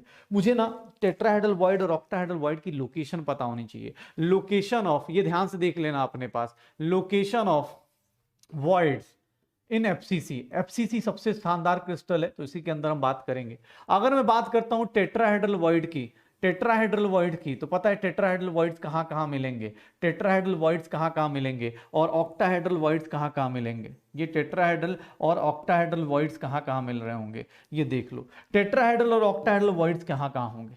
टेट्राहेड्रल वॉइड्स पता है कहाँ मिल रहे होंगे कि सर ये वॉइड्स कहाँ जनरेट होंगे, ये प्रेजेंट होते हैं, ये प्रेजेंट होते हैं present at mid point of, या sorry present at 1/4 distance of, या प्रेजेंट टू ऐसे लिख देता हूं, two tetrahedral voids present at a distance of √3a/4 from each corner of a body diagonal। एक बॉडी डायगोनल बना दीजिए, बॉडी डायगोनल बनाइए। एक बॉडी डायगोनल होगा, उसका लेंथ कितना होता है, एक बॉडी डायगोनल होगा उसका लेंथ कितना होता है, यहां से लेकर यहां तक का लेंथ कितना होता है, √3a होता है। आपको कुछ नहीं, टेट्राहेड्रल वॉइड पता है कहां बनेगा, टेट्राहेड्रल वॉइड कहां बनेगा, ये देख लो। टेट्राहेड्रल वॉइड कहां बनेगा, देखना ध्यान से। यहां टेट्राहेड्रल वॉइड है, यहां टेट्राहेड्रल वॉइड है, यहां से लेकर यहां तक का डिस्टेंस कितना है, √3a/4। यहां से लेकर यहां तक का डिस्टेंस कितना है, √3a/4। ये कितना डिस्टेंस होगा, √3a/4। ये कितना डिस्टेंस होगा, √3a/4। टेट्राहेड्रल वॉइड्स कहां कहां बनेंगे सर, बॉडी डायगोनल के बीच में क्या बनता है, तो देखो ऑक्टाहेड्रल वॉइड, ये देखना ध्यान से। ये कहां बनेगा, तो sir octahedral voids are present at each edge corners, हर एक एज कॉर्नर पे बनेगा, एज सेंटर पे, each edge center octal voids are present at each edge center and at body centre. Octahedral void अगर बनता है तो कहां कहां बनेगा, बॉडी सेंटर पे। कैसे, ये देख लो सर। टेट्राहेड्रल वॉइड कितने होंगे, कितने बॉडी डायगोनल्स होते हैं एफसीसी के अंदर, सर एफसीसी का जेड इफेक्टिव कितना होता है, 4। टेट्राहेड्रल वॉइड कितने बनेंगे, 8। ऑक्टाहेड्रल वॉइड कितने बनेंगे अपने पास, तो ऑक्टाहेड्रल वॉइड कितने बनेंगे, 4। देख लो सर, ऑक्टाहेड्रल वॉइड कहां बनेगा, बॉडी सेंटर पे। ये क्या बनेगा, ऑक्टाहेड्रल वॉइड्स। ऑक्टाहेड्रल वॉइड्स कहां बनता है, बॉडी सेंटर पे। टीवी क्या है, टेट्राहेड्रल। ये कॉर्नर है, ये क्या है, कॉर्नर है। यहां कॉर्नर से कितने डिस्टेंस पे होगा, √3a/2। कितने कितने कितने बॉडी डायगोनल्स होते हैं, 4। कितने बॉडी डायगोनल्स होते हैं किसी क्यूब के अंदर, कितने बॉडी डायगोनल्स होते हैं, 4। तो 4 पे, 1 पे कितना है, 2, तो 4 पे कितने हो जाएंगे, 8 हो जाएंगे। 4 पे कितना हो जाएगा, टेट्राहेड्रल वॉइड कितना बन जाएगा, 8। ऑक्टाहेड्रल वॉइड कितना बनेगा, 4। पक्का। तो ऑक्टाहेड्रल वॉइड्स टेट्राहेड्रल वॉइड्स बनाते रहो। ऑक्टाहेड्रल और टेट्राहेड्रल वॉइड्स, लोकेशन पता होनी चाहिए। किसी को देखना हो तो ये पिक्चर देख लो भाई, किसी को देखना हो तो एक पिक्चर देख लो अपने पास। मान लो इस एफसीसी को हम लोग क्या करें, 8 क्यूब में काट दें, 8 क्यूब में काट दें, तो हमारे पास ऑक्टाहेड्रल वॉइड और टेट्राहेड्रल वॉइड कहां होगा, टेट्राहेड्रल वॉइड जस्ट इस पूरे बॉडी डायगोनल के बीच में होगा। इस पूरे बॉडी डायगोनल के, मतलब अगर कोई बॉडी डायगोनल बनाओगे तो उसके बीच में होगा। ये देखो ना, अगर सही पिक्चर देखनी है ये वाला पिक्चर देखो, ज्यादा क्लियर हो जाएगा। टेट्राहेड्रल वॉइड देखना कहां कहां है, एक बॉडी डायगोनल है, देखो इस पॉइंट पे है, इस पॉइंट पे है। एक बॉडी डायगोनल के देखो ना अपने पास कहां कहां बन रहा है, इस बॉडी डायगोनल के क्रॉस। देखो ये बॉडी डायगोनल है, बॉडी डायगोनल के कहां कहां बन रहा है, रूट यहाँ पे। ये बॉडी डायगोनल है, ये बॉडी डायगोनल में देखो कहां कहां बन रहा है। बॉडी डायगोनल कहां होगा, रूम का सबसे टॉप और सबसे लोएस्ट पॉइंट, कॉर्नर। सीधा ये कॉर्नर से पकड़ के नीचे चले जाओ, हवा में चले जाओ, वही बॉडी डायगोनल होगा। ऑक्टाहेड्रल वॉइड कहां होगा, देखो ऑक्टाहेड्रल वॉइड कहां कहां है, ये ऑक्टाहेड्रल है, ये ऑक्टाहेड्रल है, ये ऑक्टाहेड्रल है। ऑक्टाहेड्रल देख लो अपने पास, हर एक एज सेंटर पे होगा ऑक्टाहेड्रल। ऑक्टाहेड्रल हर एक एज सेंटर पे होगा। ऑक्टाहेड्रल देखना अपने पास हर एक एज सेंटर पे होगा। ऑक्टाहेड्रल हर एक एज सेंटर पे मिल रहा होगा, एक बॉडी सेंटर पे मिल जाएगा। तो ऑक्टाहेड्रल वॉइड ऐसे बनता है। आपको सर 3D की पिक्चर दिमाग में नहीं रखनी है, आप सिंपल सा ये पोजीशन दिमाग में रखो। आप 3D के पिक्चर को मत रटना शुरू कर दो भाई, क्योंकि ऑब्वियस है आपको पूरा पिक्चर याद नहीं रहेगा आपको लास्ट मोमेंट तक। बस दिखा रहा हूं कि टोटल देख लो 8 होंगे, इसके अंदर कितने होंगे, 8 होंगे। टेट्राहेड्रल वॉइड कितने दिख रहे हैं, 8। सर इसमें कितने दिख रहे हैं, आप कोई बोले सर ऑक्टाहेड्रल वॉइड कम दिख रहे हैं, ज्यादा दिख रहे हैं। ऑक्टाहेड्रल वॉइड निकालने जाओगे तो ऑक्टाहेड्रल वॉइड पता है कितना हो जाएगा। Octahedral void sir edge centre पे 12 एज सेंटर हो गए, 12 एज सेंटर्स हो गए और एक बॉडी सेंटर हो गया। सर अगर मैं टेट्राहेड्रल वॉइड का जेड इफेक्टिव निकाल दूं, जेड इफेक्टिव निकालूं या इफेक्टिव, अगर मैं ये बोलता हूं अगर मैं ये बोल देता हूँ 12 एच सेंटर, अगर जेड इफेक्टिव किसका निकाल दूं, ऑक्टाहेड्रल वॉइड का, तो कितना होगा सर, 12 एच सेंटर पे है, एच सेंटर का कितना पोर्शन होता है 1/4, सर बॉडी सेंटर पे कितना है 1, तो कितना हो जाएगा देखना, ऑक्टाहेड्रल वॉइड कितना बना 4, टेट्राहेड्रल वॉइड कितना बनेगा 8, जेड इफेक्टिव कितना होगा 4, पक्का। तो टेट्राहेड्रल वॉइड, ऑक्टाहेड्रल वॉइड आप बनाते रहिए आराम से, ठीक है, लोकेशन ऑफ वॉइड्स अपने पास करते रहो, टेट्राहेड्रल वॉइड्स, ऑक्टाहेड्रल वॉइड्स ऐसे ऐसे बनाते रहो, हो जाएगा सर, श्योर हो। अब ये पिक्चर्स नहीं याद करनी भाई, ना ही तो मैंने भेज, मतलब ठीक है नोट्स में मिल जाएगा, लेकिन यार उतना ज्यादा जरूरत पड़ेगी नहीं, उतनी ज्यादा की जरूरत हमें पड़ेगी नहीं, उतने ज्यादा हमें सोचना ही नहीं है, वॉइड्स पता होना चाहिए। पहले फर्स्ट में यूनिट सेल पढ़ा, दूसरे में क्या पढ़ना शुरू किया कि क्लोज पैकिंग कैसे कैसे करेंगे, जैसे जैसे क्लोज पैकिंग करने गए पता चला कि भाई कुछ स्पेस जो है, कुछ स्पेस रह जाता है, और वो स्पेस ना दो टाइप का रह जाता है, ऑक्टाहेड्रल वॉइड रह जाता है या फिर टेट्राहेड्रल वॉइड रह जाता है, ऑक्टाहेड्रल वॉइड रहेगा या फिर टेट्राहेड्रल वॉइड रहेगा। तो सर उसको भी देख लिया कि सर एफसीसी में कहां कहां रहेगा, ये देख लो टेट्राहेड्रल टाइप शेप बन रहा है, यहाँ ऑक्टाहेड्रल अपने पास, बनाते रहो।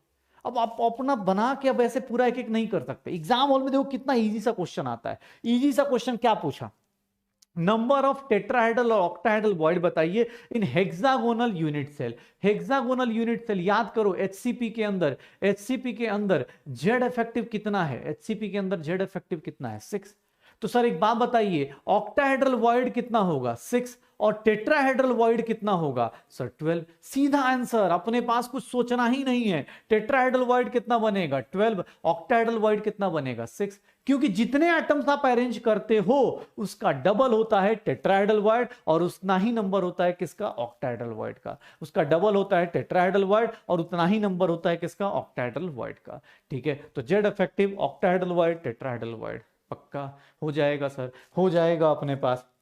ये देखो number of octahedral voids per atom, per atom, ध्यान से, per atom in a cube cell. एक बात बताओ, अगर आप n एटम्स अरेंज करते हो, n एटम से कितना ऑक्टाहेड्रल वॉइड जनरेट होता है, ऑक्टाहेड्रल वॉइड कितना जनरेट होता है भाई साहब, कितना होता है n होता है, n एटम से n एटम होता है, तो एक एटम से कितना होगा, एक एटम से कितना होगा, एक ही होगा ना भाई, अगर 10 एटम से 10 हो रहा है तो एक एटम से कितना होगा, एक होगा, n एटम से ऑक्टाहेड्रल वॉइड कितना जनरेट हो रहा है n, तो सर n एटम से अगर n एटम्स जनरेट हो रहे तो इसका मतलब एक एटम से कितना होगा, एक होगा, सोचो ना, इतना इजी क्वेश्चन दिया हुआ है। ये देखो अब यहाँ ये क्वेश्चंस बहुत सुंदर से क्वेश्चंस हैं, ये हम लोग अटेम्प्ट करेंगे, ये फॉर्मूला ऑफ द कंपाउंड करना शुरू करेंगे, क्योंकि ये सर अच्छे अच्छे क्वेश्चंस हैं। ये देखो एक कंपाउंड है जो एक कटायन सी से बना है, एनायन ए से बना है, सी कहां जा रहा है, तो सी जा रहा है एचसीपी में, सी जा रहा है एचसीपी में, ठीक है। मान लो इसके, अगर मान लो इसका जेड इफेक्टिव या तो आप 6 ले लो, नहीं तो एक्स ले लो, कोई दिक्कत नहीं।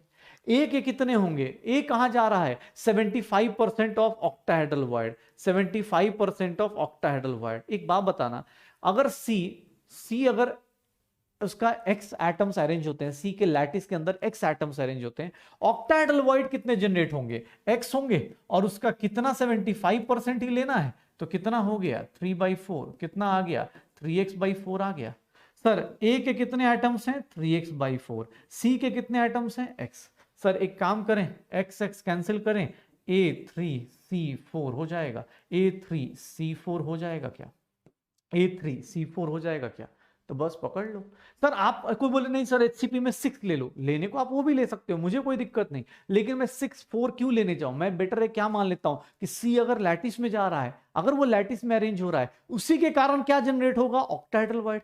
सी के अगर एक्स एटम्स ले लिया तो ए के कितने ऑक्टाहेड्रल वॉइड कितने जनरेट होंगे, एक्स होंगे। आपने क्या बोला सर ए कहां जा रहा है, ए कहां जा रहा है, ए कहां जा रहा है अपने पास, ए कहां जा रहा है, हाँ ए कहां जा रहा है, अच्छा उल्टा लिख दिया क्या मैंने, एक मिनट एनायन है ना, तो एनायन क्या है ए है, ओहो हो, अरे ये गलती हो गई, चलो कोई नहीं, ये देखो फिर से बात कर लेते हैं, थोड़ा उल्टा लिख दिया मैंने और कुछ नहीं, ठीक है। ये देखो एनायन किस में है, एनायन जा रहा है, एनायन है ए कहां जा रहा है सर एचसीपी में जा रहा है, तो एचसीपी के कितने एटम्स ले लो, एक्स एटम्स ले लो। सी कहां जा रहा है 75% ऑफ ऑक्टाहेड्रल वॉइड, तो ये कितना हो गया 75/100 इंटू एक्स, कितना आ जाएगा 3x/4। अरे भाई मैं भी टीचर ही हूँ यार, मैं भगवान थोड़ी ना हूँ, गलतियां मेरे से भी हो सकती हैं, ठीक है। क्वेश्चन पढ़ने में थोड़ा जल्दी जल्दी में उल्टा पढ़ लिया। A4C3 क्या हो जाएगा, A4C3 हो जाएगा, A4C3 हो जाएगा, सी का 3 A4 पक्का। तो ऐसे एटम्स हैं, ये फॉर्मूला भी निकाल सकते हो, कोई जरूरत नहीं है इफेक्टिव एटम्स निकालने की, आप सीधा x मान लो, अगर वो x अरेंज होगा तो उससे कितना ऑक्टेटल वर्ड जनरेट होगा 3x/4। तो ये क्वेश्चन है, ये देख लो अपने पास, इसमें देख लो अपने पास क्या क्या बोला जा रहा है। इसमें से 3-3 लोग दिए हुए हैं, बोल रहा है कि मिक्स्ड ऑक्साइड है, oxide is composed of oxide and cubic cell किससे बना हुआ है, ऑक्साइड से। मतलब ऑक्सीजन जो है वो कहां गया है, लैटिस में गया है, लैटिस में गया है किसके, क्यूबिक क्लोज पैकिंग, या फिर एफसीसीसी को बोलते हैं, एफसीसीसी को बोलते हैं। अगर मान लो इसका जेड इफेक्टिव कितना मान लो, एक्स मान लो, इसका जेड इफेक्टिव कितना मान लो, एक्स मान लो। सर ये क्या बोल रहा है, ए जो है, ए क्या कर रहा है, 1/4 ऑफ टेट्राहेड्रल वॉइड। एक बात बताना, एक्स एटम्स अगर अरेंज होंगे तो कितना टेट्राहेड्रल वॉइड जनरेट होता है, 2x, तो कितना आ जाएगा x/2। और सर बी एटम्स के बारे में बात करें तो बी किस में जा रहा है, sir octahedral voids are occupied by, B किस में जा रहा है, 1/4 of this octahedral and the tetrahedral voids, octahedral voids कितने होंगे, x ही होंगे शायद, x ही होंगे शायद, पक्का। क्यों, क्योंकि सारे ऑक्टाहेड्रल, कुछ और तो नहीं लिखा ना, तो ठीक है। a x/2, b x और o क्या हो गया, x, तो x कैंसिल हो गया, ये क्या बन जाएगा, AB2O2 बन जाएगा। आंसर क्या आ जाएगा, फोर्थ वन, AB2O2। आपकी मर्जी है, किसी को ना बोला सर आप क्यों नहीं ले रहे सीसीपी में, एफसीसी में, कुछ नहीं लेना, कुछ मत करो, सीधा सीधा जो लैटिस में जा रहा है उसके एटम्स कितने ले लो, x ले लो, जो लैटिस में जाएगा उसके एटम्स कितने ले लोगे, x ले लोगे, और जैसे ही x लोगे सर टेट्राहेड्रल वॉइड कितना जनरेट होगा, 2x, उसका 1/4 लेना है। ऑक्टाहेड्रल वॉइड कितना जनरेट हो रहा है, x, बस हो गया, आंसर निकालते रहो, आंसर निकालते रहो अपने पास, आंसर निकालते रहो भाई। ये क्वेश्चन देख लो, ये क्वेश्चन देख लो अपने पास। अब ये क्वेश्चन आप चाहो तो वीडियो पॉज करके अटेम्प्ट करो, क्योंकि ये क्वेश्चन अब आपको आना चाहिए, ये क्वेश्चन अब आपको आना चाहिए। सर क्या हो रहा है, ए कहां जा रहा है, एचसीपी में, कोई दिक्कत नहीं, ए के एटम्स कितने ले लो, जेड इफेक्टिव कितने ले लो, एक्स ले लो। सर सी के साथ क्या हो रहा है, सी जहां 2/3 ऑफ ऑक्टाहेड्रल वॉइड, तो 2/3 ऑफ ऑक्टाहेड्रल वॉइड, इसका एक्स एटम अरेंज होगा, कितने एटम्स बनेंगे, 2/3, तो ये कितना हो गया, 2x/3। ए क्या हो गया, x, सी क्या हो गया, 2x/3, क्या हो जाएगा, A3C2, ये क्या हो जाएगा, A3C2, ये क्या हो जाएगा, A3C2 हो जाएगा। General formula of the compound क्या बन जाएगा, A3C2 बन जाएगा। ऐसे ऐसे क्वेश्चंस उठाए करते रहना है, ऐसे ऐसे क्वेश्चंस उठाए करते रहो। सर आपको जब भी मिले, ये देखो एक और क्वेश्चन, अब ये सुंदर सा क्वेश्चन है, अगर एटम्स रिमूव करते हैं तो क्या होगा, एक बार पहले देखना, पहले फॉर्मूला देखो। सीसीपी लैटिस है एक्स एंड वाई का, एक्स कहां प्रेजेंट है, कॉर्नर्स पे। सर एक्स कहां प्रेजेंट है, कॉर्नर्स पे, पोजीशन लिख देता हूं, एक्स कहां प्रेजेंट है, कॉर्नर्स पे, कॉर्नर पे है। कितने कॉर्नर्स होते हैं आपके पास, कितने कॉर्नर्स होते हैं, 8, 8 इंटू 1/8 कितना हो गया, 1। वाई कहां प्रेजेंट है, फेस सेंटर्स पे, वाई कहां प्रेजेंट है, फेस सेंटर्स पे, वाई कहां प्रेजेंट है, फेस सेंटर्स पे, फेस सेंटर से प्रेजेंट है, मतलब 6 इंटू 1/2 क्या हो गया, 3। सर पहले ये था, अब क्या बोल रहा है कि अगर एक कॉर्नर का एटम को रिप्लेस कर दे किससे, जेड से, ये पहले की पोजीशन थी, ठीक है, ये पहले की पोजीशन थी। अब बोल रहा है अकॉर्डिंग टू क्वेश्चन, ध्यान से देखना, ये बहुत सुंदर से क्वेश्चंस होते हैं।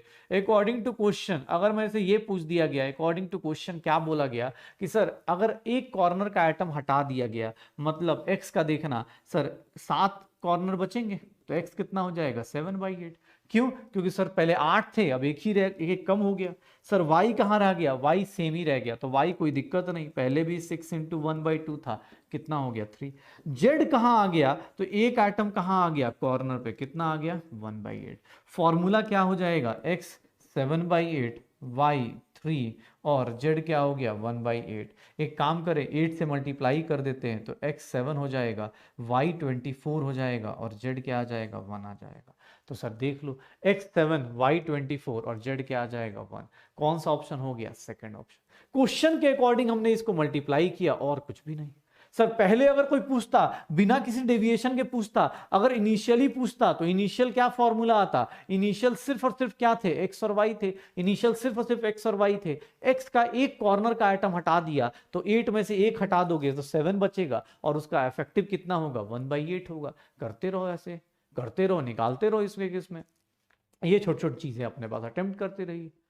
देख लो भाई न्यूमेरिकल पार्ट में सर सब आज देखो, आज सबसे ज्यादा इंपॉर्टेंट क्लास है सॉलिड स्टेट की। क्यों? क्योंकि अब थोड़ी देर बाद ना इसकी थ्योरेटिकल चीजें शुरू हो जाएंगी, थ्योरी वाली चीजें शुरू हो जाएंगी कि भैया कंडक्टर किसको बोलते हैं, इंसुलेटर किसको बोलते हैं, सेमीकंडक्टर किसको बोलते हैं। वो थ्योरेटिकल पार्ट मेरे लिए बहुत ज्यादा इंपॉर्टेंट नहीं है, लेकिन हाँ ये वाला पार्ट अपने लिए इंपॉर्टेंट है। आज की क्लास सबसे ज्यादा इंपॉर्टेंट क्लास है सॉलिड स्टेट की, तो ये ध्यान रखना पड़ेगा कि भैया सॉलिड स्टेट की आज की क्लास को बार बार रिवाइज करो, क्योंकि अगली क्लास में सिर्फ थ्योरी थ्योरी होगी, तो वहां तुम भी पक जाओगे, मैं ही पढ़ाते पढ़ाते लगेगा भाई खत्म कर देते, तुम्हें भी लगेगा यार बस बस थ्योरी खत्म हो जाए यार। ठीक है, क्योंकि थ्योरेटिकल पोर्शन हमें पता है हमें कितना मजा आता है, इसलिए बोल रहा हूँ। ध्यान से सुन लो, कहानी समझ लो कि हाँ यार ये चीजें होंगी, कैसे कैसे चल रही होंगी। पक्का? तो ये सीसीपी लैटिस है एक्स एंड वाई का। एक्स एटम्स कहाँ प्रेजेंट है? कॉर्नर्स पे। वाई कहाँ प्रेजेंट है? फेस सेंटर्स पे। निकालते रहो, पक्का हो जाएगा सर। तो अकॉर्डिंग टू क्वेश्चन करते रहिए। अच्छा अब देखो, अब मेरे पास लास्ट न्यूमेरिकल पोर्शन जो सॉलिड स्टेट का आता है, इसके बाद हम सब लोग थ्योरेटिकल पोर्शन पे चले जाते हैं और वो हम लोग फिर से देखना शुरू करेंगे। लेकिन हाँ आज लास्ट न्यूमेरिकल पोर्शन देखते हैं, डेंसिटी ऑफ सॉलिड स्टेट। किसी डेंसिटी कैसे निकालते हैं? डेंसिटी क्या होती है? बचपन से पढ़ रखा है। डेंसिटी क्या होती है? मास अपॉन वॉल्यूम।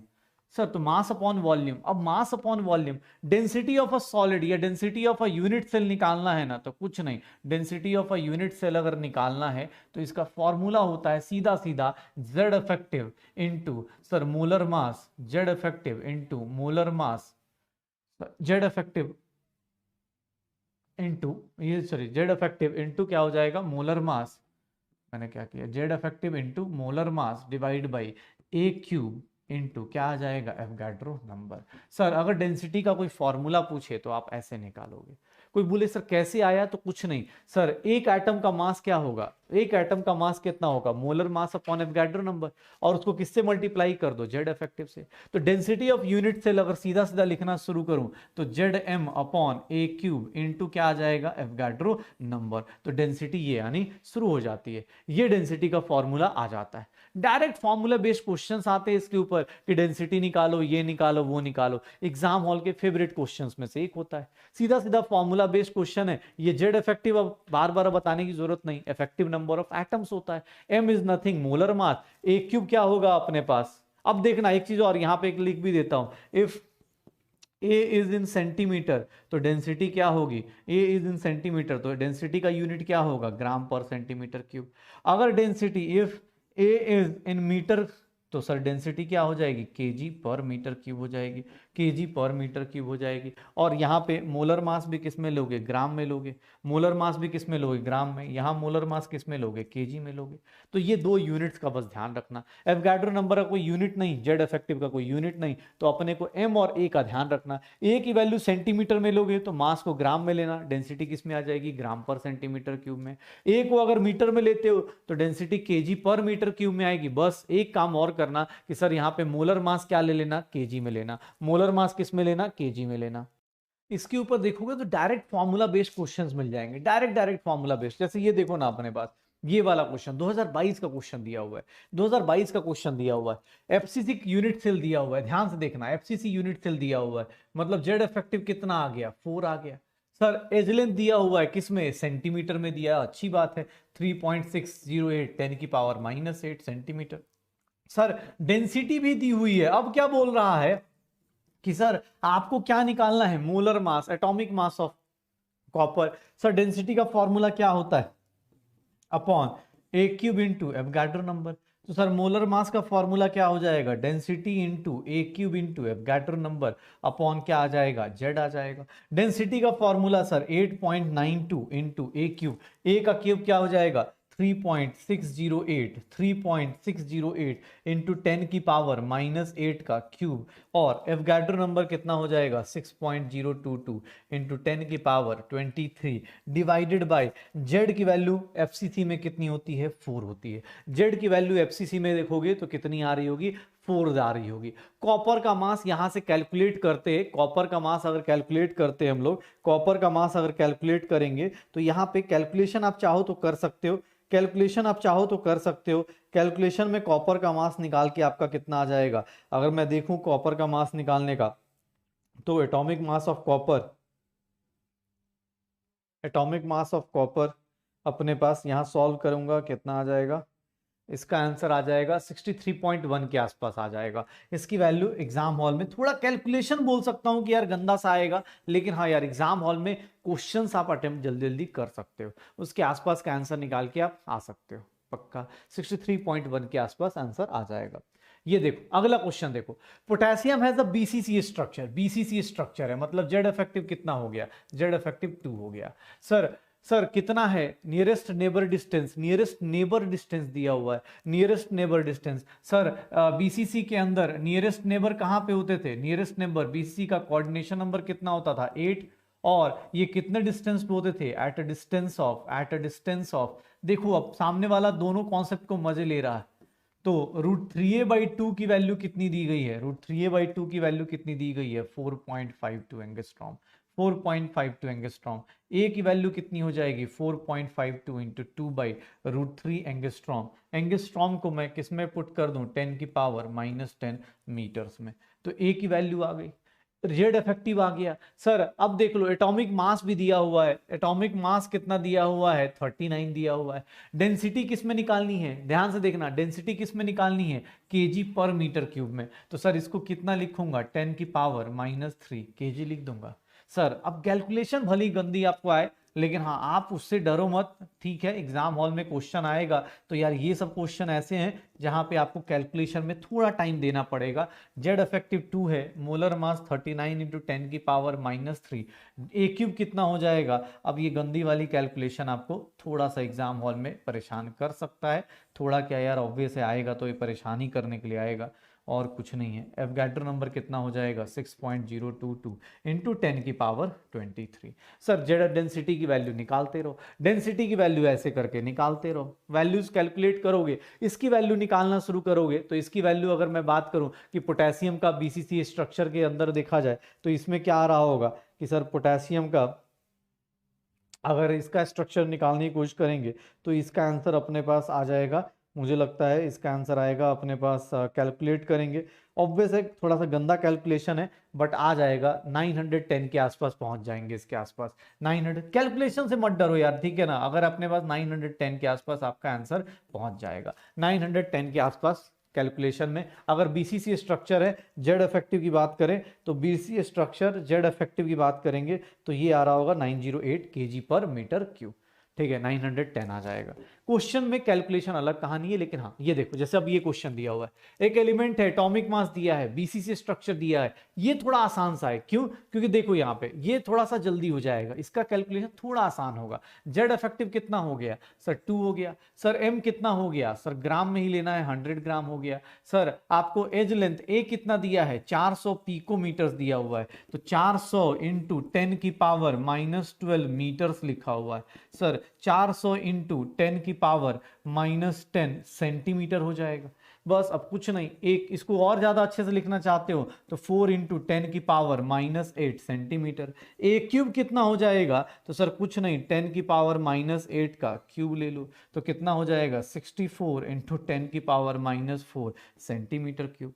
सर डेंसिटी कितनी हो जाएगी, Z effective m upon a cube into Avogadro number. Z effective कितना दिया हुआ है 2, मोलर मास कितना है 100, ए क्यूब कितना है 64 इंटू 10 की पावर -24 और एवोगाड्रो नंबर कितना ले लो 6 इंटू 10 की पावर 23। थोड़ा फास्ट फास्ट सॉल्व हो जाएगा, तो ये कितना हो गया अपने पास, सर सॉल्व करोगे -24 2 अपॉन 64 इंटू 6 और 10 की पावर्स को सॉल्व करें तो क्या हो जाएगा, 10 की पावर 2 है, माइनस गया तो प्लस -23। सर ये 3 हो जाएगा 1 अपॉन सर 12 और 192 इंटू 10 की पावर कितना हो गया सर 3 हो गया। 1 अपॉन 192 अगर कैलकुलेट करते हो, 1 अपॉन 192 अगर आप कैलकुलेट करोगे, 1 अपॉन 192 अगर आप कैलकुलेट करते हो तो कितना आ जाएगा 1 डिवाइड बाई 192 0.0052, तो ये कितना आ जाएगा 0.0052 इंटू 10 की पावर 3, मल्टीप्लाई करोगे तो 5.2 इंटू 10 की पावर 3 ग्राम पर सेंटीमीटर क्यूब। आंसर देख लो 5.2 वाला कौन सा है। ये कैलकुलेशन एग्जाम हॉल में थोड़ा मान सकते हैं कि आप कर सकते हो और तभी आंसर निकाल पाओगे, पक्का। तो सर एलिमेंट्स का अगर कोई पूछे तो इस तरह से भी चीजें हम लोग कर सकते हैं। अब यहां तक ना देखो, यहां के बाद एनसीईआरटी में क्या है, सीधा डिफेक्ट्स पे आ जाते हैं। लेकिन हम लोगों को कुछ चीजें और, अगर नीट के लिए बात करेंगे तो नीट के लिए हमें कुछ चीजें और पढ़नी पड़ती हैं। आज जितना भी कैलकुलेशन पार्ट है वो आज खत्म करने वाले, बाकी defects, magnetic properties, electrical properties, ये सब हम लोग अगली क्लास में करने वाले। लेकिन आज हम लोग जो काम के पार्ट्स हैं, जो एग्जाम हॉल में आ सकते, वो वाले पार्ट्स को आज हम लोग देखने वाले, उस वाले पार्ट को हम लोग आज देखने वाले हैं। और वो कौन कौन सा पार्ट है ये देखना अपने पास। सर एक होता है radius ratio rules. Radius ratio rule क्या बोलता है कि भैया रेडियस रेशियो मतलब कौन किसके अंदर फिट हो सकता है। अगर दो लोगों के बीच में एक एटम को फिक्स कर रहे हो तो उसका रेडियस क्या होगा। रेडियस रेशियो रूल में हम लोग जनरली क्या बोलते हैं कि सर रेडियस रेशियो पता है किसका निकालते हैं, रेडियस रेशियो हमेशा किसका निकालते हैं, याद रखना अपने पास। रेडियस रेशियो में हमेशा रेडियस ऑफ क्या निकालेंगे, radius of cation, radius of cation divided by radius of anion निकालते हैं। सर रेडियस रेशियो रूल में आप देखोगे तो हमेशा कटायन क्या होता है, छोटा, आर प्लस लिखा होगा और आर क्या होगा, minus, radius of cation upon radius of anion. ये रेशियो जो होता है इसी को हम लोग यूज करते हैं, किसके अंदर कौन सा एटम फिक्स हो सकता है, किसके अंदर कौन सा एटम फिट हो सकता है, ये कैसे डिसाइड होता है, रेडियस रेशियो रूल्स में। जैसे अगर दो लोगों के बीच में फिक्स करना है, तो दो लोगों के बीच में अगर फिक्स करना है तो सर आपके पास ना आपका रेडियस कहां से कहां होना चाहिए, इससे कम होना चाहिए, 0.155 से आपका कम होना चाहिए, ठीक है ना। लिगेंसी मतलब कुछ नहीं, कोऑर्डिनेशन नंबर भी बोला जा सकता है, कोऑर्डिनेशन नंबर 2 को बोल रहे हैं। अगर आप चाहते हो दो लोगों के बीच में फिट हो जाओ तो आपका radius of cation upon anion का रेशियो किससे कम होना चाहिए, 0.155 से। अगर आप इससे कम हो तो इसको क्या बोलेंगे, लीनियर। एक चीज और भैया, ये आज के टाइम पे एनसीईआरटी में नहीं है तो आप बहुत ज्यादा इसको लेके टेंशन मत ले लेना, याद हो जाए अच्छी बात है, क्योंकि अभी 2-3 महीने बचे हुए एग्जाम हॉल में, मतलब आज कितना, अभी तो जनवरी चल रहा है, 4 महीने 3 महीने हम बोल सकते हैं, तो आप तब तक याद हो जाएगा धीरे धीरे, एक दिन में तो नहीं याद होगा लेकिन तब तक चीजें थोड़ी थोड़ी याद हो जाएंगी। अभी जो पढ़ रहे हैं वो एनसीईआरटी में अपने को डायरेक्ट नहीं मिलता, लेकिन हाँ इनडायरेक्ट वे में पूछा जा सकता है। जैसे ये है, अब ट्रायंगुलर है, 3 लोगों के बीच में आपको बिठाना है, तो आपका रेडियस रेशियो कहां से स्टार्ट होगा, यहां से 0.155, ये this is the minimum limit जहां से आप 3 लोगों के बीच में किसी को बिठा सकते हो। 0.155 से लेके 0.225 तक अगर जाते हो तो आपका सर कोऑर्डिनेशन नंबर 3 होगा, 3 लोगों के बीच में आप बैठ सकते हो। लेकिन अगर 0.225 हो गए, अगर आप 0.225 हो गए तो भाई साहब आपका कोऑर्डिनेशन नंबर फिर चेंज हो जाएगा, आप किससे इक्वल हो जाओगे, देखना इक्वल का साइन यहां पे है। अगर कोई पूछेगा टेट्राहेड्रल का चाहिए तो टेट्राहेड्रल में रेडियस रेशियो कहां से स्टार्ट होना चाहिए, रेडियस रेशियो कहां से स्टार्ट होना चाहिए, 0.225 से, और किससे कम होना चाहिए, 0.414 से कम होना चाहिए। मैथमेटिकली सब डिराइव्ड वैल्यूज हैं, हमें जरूरत नहीं, हम सीधा सीधा अपना आंसर निकालेंगे। सर जैसे ही 0.414 के इक्वल हुए, जैसे ही 0.414 के इक्वल हुए, आपका कोऑर्डिनेशन नंबर क्या हो जाएगा, 6 हो जाएगा। आप किस लैटिस में चले जाओगे, ऑक्टाहेड्रल में, ये देख लो अपने पास, अभी मैं बता भी दूंगा आपको क्या करना है। और अगर आप 0.732 से कम हो तब तो ठीक है, लेकिन जैसे ही 0.732 हुए, जैसे ही 0.732 हुए, ये इसकी वैल्यू क्या हो जाएगी, क्यूबिक हो जाएगी। और अगर आपका रेडियस रेशियो 1 हो गया तो आपका कोऑर्डिनेशन नंबर फिर एफसीसी और एफसीपी हो जाएगा, आपका कोऑर्डिनेशन नंबर क्या हो जाएगा, 12 हो जाएगा। तो सर कोऑर्डिनेशन नंबर 2, 3, 4, 6, 8, 12, ये चीजें देख लो, कोऑर्डिनेशन नंबर में ये होगा। रेडियस रेशियो रूल्स कुछ नहीं, मैथमेटिकली डिटरमाइंड वैल्यूज है, मैथमेटिकली डिटरमाइंड वैल्यूज है। कोई पूछेगा कि सर आप देखो ना अपने पास रेडियस रेशियो रूल लेके चल रहे हो, अगर रेडियस कटायन अपॉन एनायन कौन किस में फिट होगा, अगर सर 0.155 से हो, आप 2 बार लिख लोगे तो आपको पता चल जाएगा। कोऑर्डिनेशन नंबर कितना होगा, 2, और 2 का वैल्यू क्या होता है, लीनियर होता है। सर देख लो ना अपने पास रेडियस रेशियो, अगर रेडियस रेशियो आपका सर इक्वल टू, अरे यार इक्वल टू रेडियस रेशियो आपका इक्वल टू सर 0.155 से शुरू हो जाए और किससे कम हो जाए, 0.225 से, तो आपका कोऑर्डिनेशन नंबर 3 आप किसके बीच में होगे, ट्रायंगुलर होगे, ट्रायंगुलर होगे, ट्रायंगुलर रहोगे, अरे यार ट्रायंगुलर रहोगे। सर ये सब चीजें आपको एनसीईआरटी में डायरेक्ट नहीं मिलेगी, लेकिन एनसीईआरटी के एक एक्सरसाइज में एक क्वेश्चन है जहां पे ये बोला जाता है कि सर टेट्राहेड्रल वॉइड कहां से स्टार्ट होता है, तो ये अपने पास जरूर मिल जाएगा। टेट्राहेड्रल वॉइड स्टार्ट होता है जब आपका रेडियस रेशियो रूल कहां से स्टार्ट होता है, 0.225 से, आपका क्या आ जाएगा, टेट्राहेड्रल। सर अपने पास देख लो, अगर मैं बोलूं कि रेडियस रेशियो रूल अपने पास रेडियस रेशियो जो है 0.414 के इक्वल हो गया या 0.732 से कम है, तो आपका कोऑर्डिनेशन नंबर क्या होगा, 6, ऑक्टाहेड्रल हो जाएगा। और अगर आपका कोऑर्डिनेशन नंबर 0, ये आर रेडियस रेशियो अगर 0.732 से इक्वल हो गया या 1 से कम रहा तो आपका कोऑर्डिनेशन नंबर 8, उसको क्या बोल देंगे, बीसीसी। ठीक है, या क्यूबिक बोल देंगे, क्यूबिक बोल देते हैं इसको, क्या बोल देते हैं, क्यूबिक बोल देते हैं। और अगर आपका 1 के इक्वल हो गया रेडियस रेशियो रूल, कटायन और एनायन अगर इक्वल हो गए तो उस केस में आपका कोऑर्डिनेशन नंबर 12 और क्या हो जाएगा, एचसीपी या फिर क्या हो जाएगा, एफसीसी। तो ये रेडियस रेशियो रूल्स हैं। इससे हमें क्या फायदा होने वाला है, इसका जस्ट अभी एप्लीकेशन पढ़ने वाले। कहीं भी आप इसको यूज करते हो, आप ना इसको यूज करते हो, ये जो चार्ट लिखा है या तो ये ठीक है, मैंने इसी को इस साइड लिख दिया है और कुछ भी नहीं। आपको मैथमेटिकली डिफाइन नहीं करना है, मैथमेटिकली आपको डिफाइन नहीं करना है। आप बस अभी वैल्यूज जान जाओ कि ट्रायंगुलर वॉइड कहां से जनरेट होंगे, यहां से। और टेट्राहेड्रल कहां से जनरेट होंगे, 0.225 से। ऑक्टाहेड्रल कहां से जनरेट होंगे, 0.414 से। ऑक्टाहेड्रल की मैक्सिमम लिमिट कितनी हो सकती है, 0.7। कटायन हो, एनायन हो, वॉइड्स हो, सबके अंदर यही फिट होगा, सबके अंदर यही फिट हो रहा होगा। रेडियस रेशियो रूल से मुझे क्या मिलने वाला है, तो मुझे पता चलने वाला है आयनिक सॉलिड्स, कुछ टाइप्स के आयनिक सॉलिड्स हमें पढ़ना है, कुछ टाइप के आयनिक सॉलिड्स हमें पढ़ना है जिनके बारे में हमें जानना चाहिए। एनसीईआरटी में रॉक सॉल्ट स्ट्रक्चर ये सब वर्ड यूज किया गया है, तो वो हमें जानना चाहिए। तो आयनिक सॉलिड्स में बात करोगे तो आयनिक सॉलिड्स में देखो, पहला आयनिक सॉलिड क्या क्या है। सर पहला आयनिक सॉलिड हमारी लाइफ में कौन आता है, ये चार्ट ही आपको रखना है और कुछ भी याद नहीं रखना भाई साहब, मैं पहले बता रहा हूं। पहला आयनिक सॉलिड जिसको बोलते हैं रॉक सॉल्ट टाइप या NaCl। हम अभी जो स्टार्ट कर रहे हैं वो AB टाइप का स्टार्ट कर रहे हैं, AB टाइप स्टार्ट कर रहे हैं। ये देखना अपने पास, ये पिक्चर ही दिमाग में रखनी है, इसके अलावा कुछ भी नहीं। AB टाइप में देखोगे तो Cl कहां जाता है, Cl जाता है किसमें, Cl कहां जाता है, FCC में। Cl कहां जाता है, FCC में।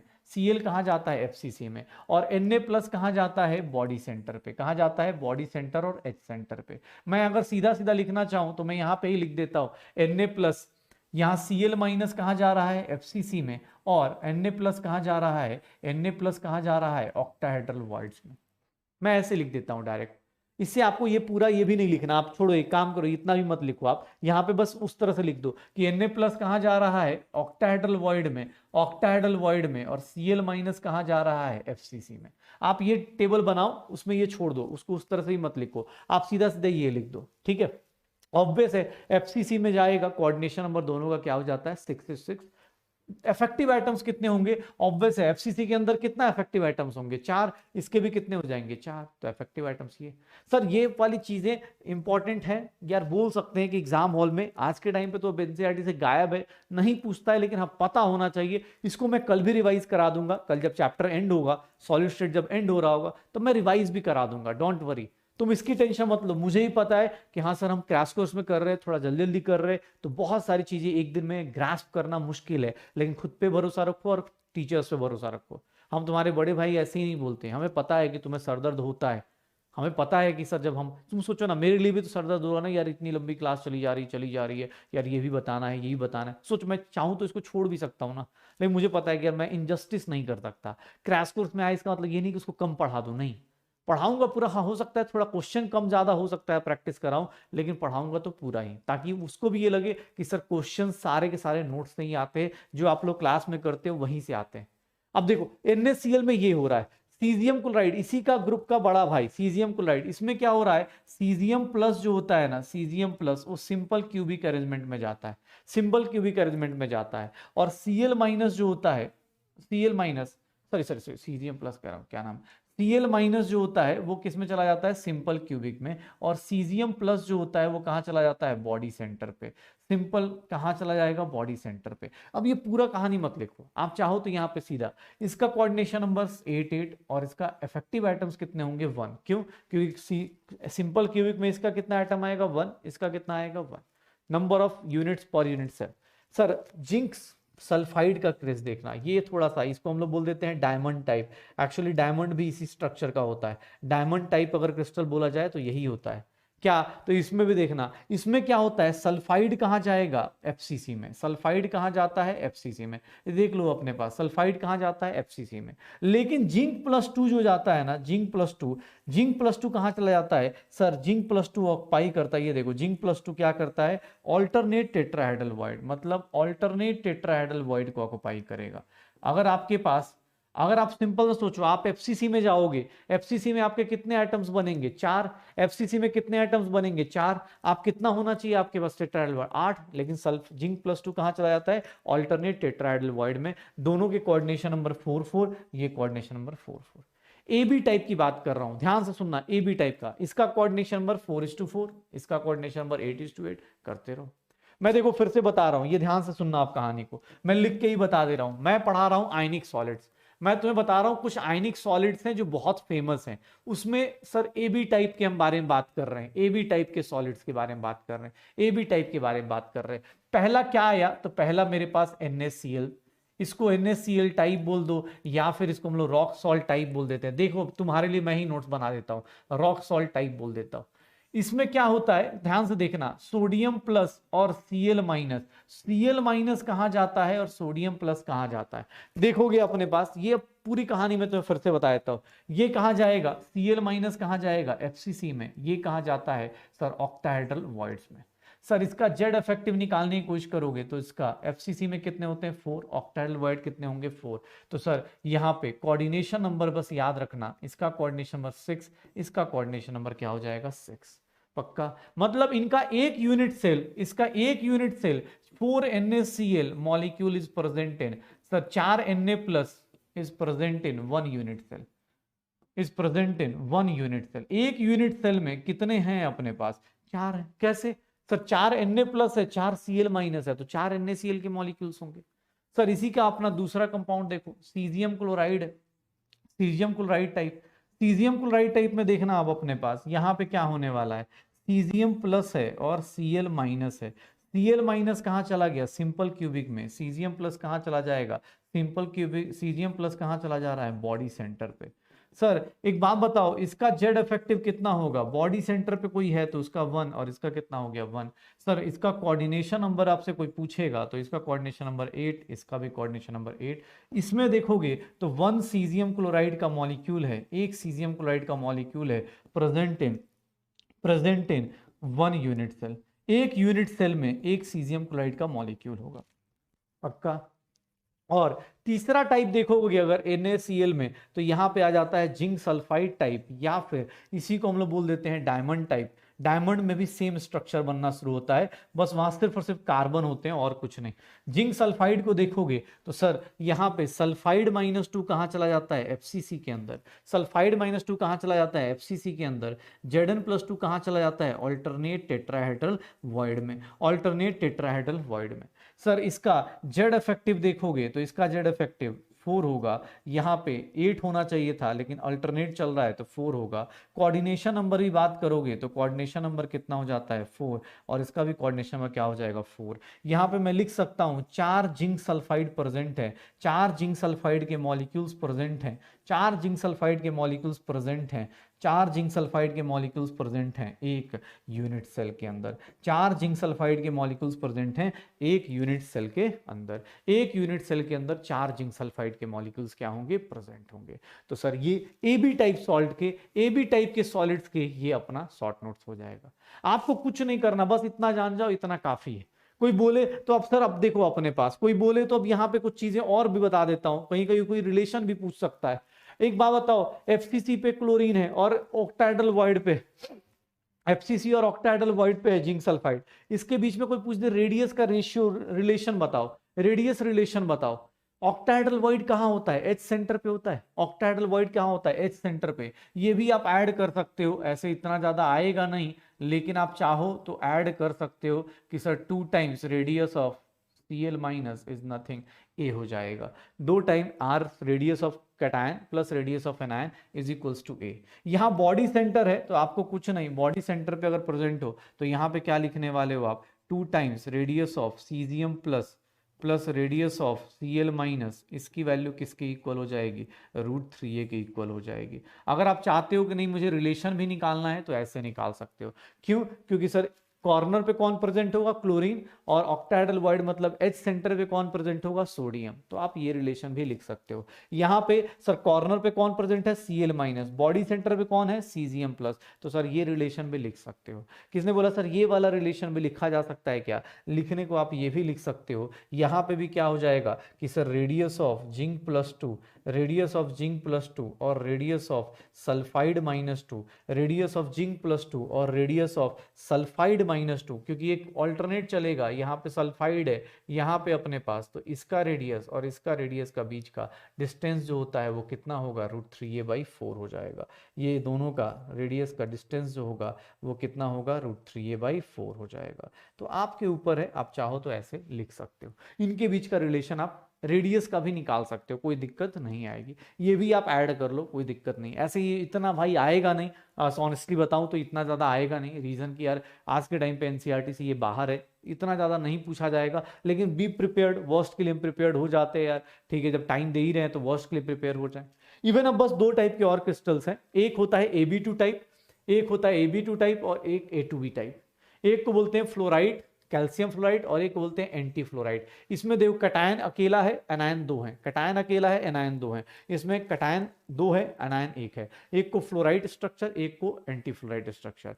इसमें देखोगे तो सर कैल्शियम +2 क्या बना रहा है, पहला ऐसा स्ट्रक्चर है जिसमें कटायन कहां जा रहा है, लैटिस में जा रहा है। कैल्शियम +2 क्या बना रहा है, लैटिस में जा रहा है। और F- आयन पहली बार ऐसा होगा कि जो एनायनिक पार्ट है वो कहां जा रहा है, टेट्राहेड्रल वॉइड में। एनायनिक पार्ट है वो कहां जा रहा है, टेट्राहेड्रल वॉइड में। तो कुछ नहीं, इसका भी मैं लिस्ट बना दूंगा, don't worry. Calcium number of atoms क्या है, कम है, तो उसका कोऑर्डिनेशन नंबर ज्यादा। फ्लोरीन के एटम्स ज्यादा है तो उसका कोऑर्डिनेशन नंबर कम। ठीक है। एंटी फ्लोराइड जस्ट अपोजिट, यहां देखो अपने पास नेगेटिव आयन क्या बना रहा है, FCC, और पॉजिटिव आयन क्या बना रहा है अपने पास, पॉजिटिव आयन क्या बना देगा। तो मैं यहां पे तुम्हारे लिए फिर से वही लिस्ट बना देता हूं, ये वाले टाइप का ही नोट्स इधर से बना देता हूं। अरे कहां गया, ये वाले टाइप का नोट्स ही बना देता हूं मैं, ये वाले टाइप का ही नोट बना देता हूं, ये देख लो अपने पास। ठीक है, ये वाले टाइप का AB2 टाइप में दो टाइप देखो ध्यान से। AB2 टाइप में, या हम बोल सकते हैं AB2 टाइप। AB2 टाइप मतलब क्या हो गया, कैल्शियम फ्लोराइड वाला। कैल्शियम फ्लोराइड, ये इसको हम बोलते हैं फ्लोराइड टाइप। ध्यान से देखना अपने पास, फ्लोराइड टाइप में क्या होगा सर, यहाँ पे कैल्शियम +2 पहली बार ऐसा होता है कि कोई कटायन FCC में जा रहा है, लैटिस में जा रहा है। जेड इफेक्टिव देखोगे तो इसका 4 आएगा। फ्लोराइड आयन किस में चला जाएगा, टेट्राहेड्रल वॉइड में। सर ये कितना हो जाएगा, 8। सर जैसा आपका जेड इफेक्टिव उसके अपोजिट आप क्या करो, इसका कोऑर्डिनेशन नंबर कर दो। ध्यान से देखोगे तो 4 कैल्शियम फ्लोराइड के मॉलिक्यूल होंगे, 4 कैल्शियम फ्लोराइड मॉलिक्यूल होंगे एक यूनिट सेल के अंदर। 1 यूनिट सेल के अंदर 4 कैल्शियम फ्लोराइड के मॉलिक्यूल्स होंगे।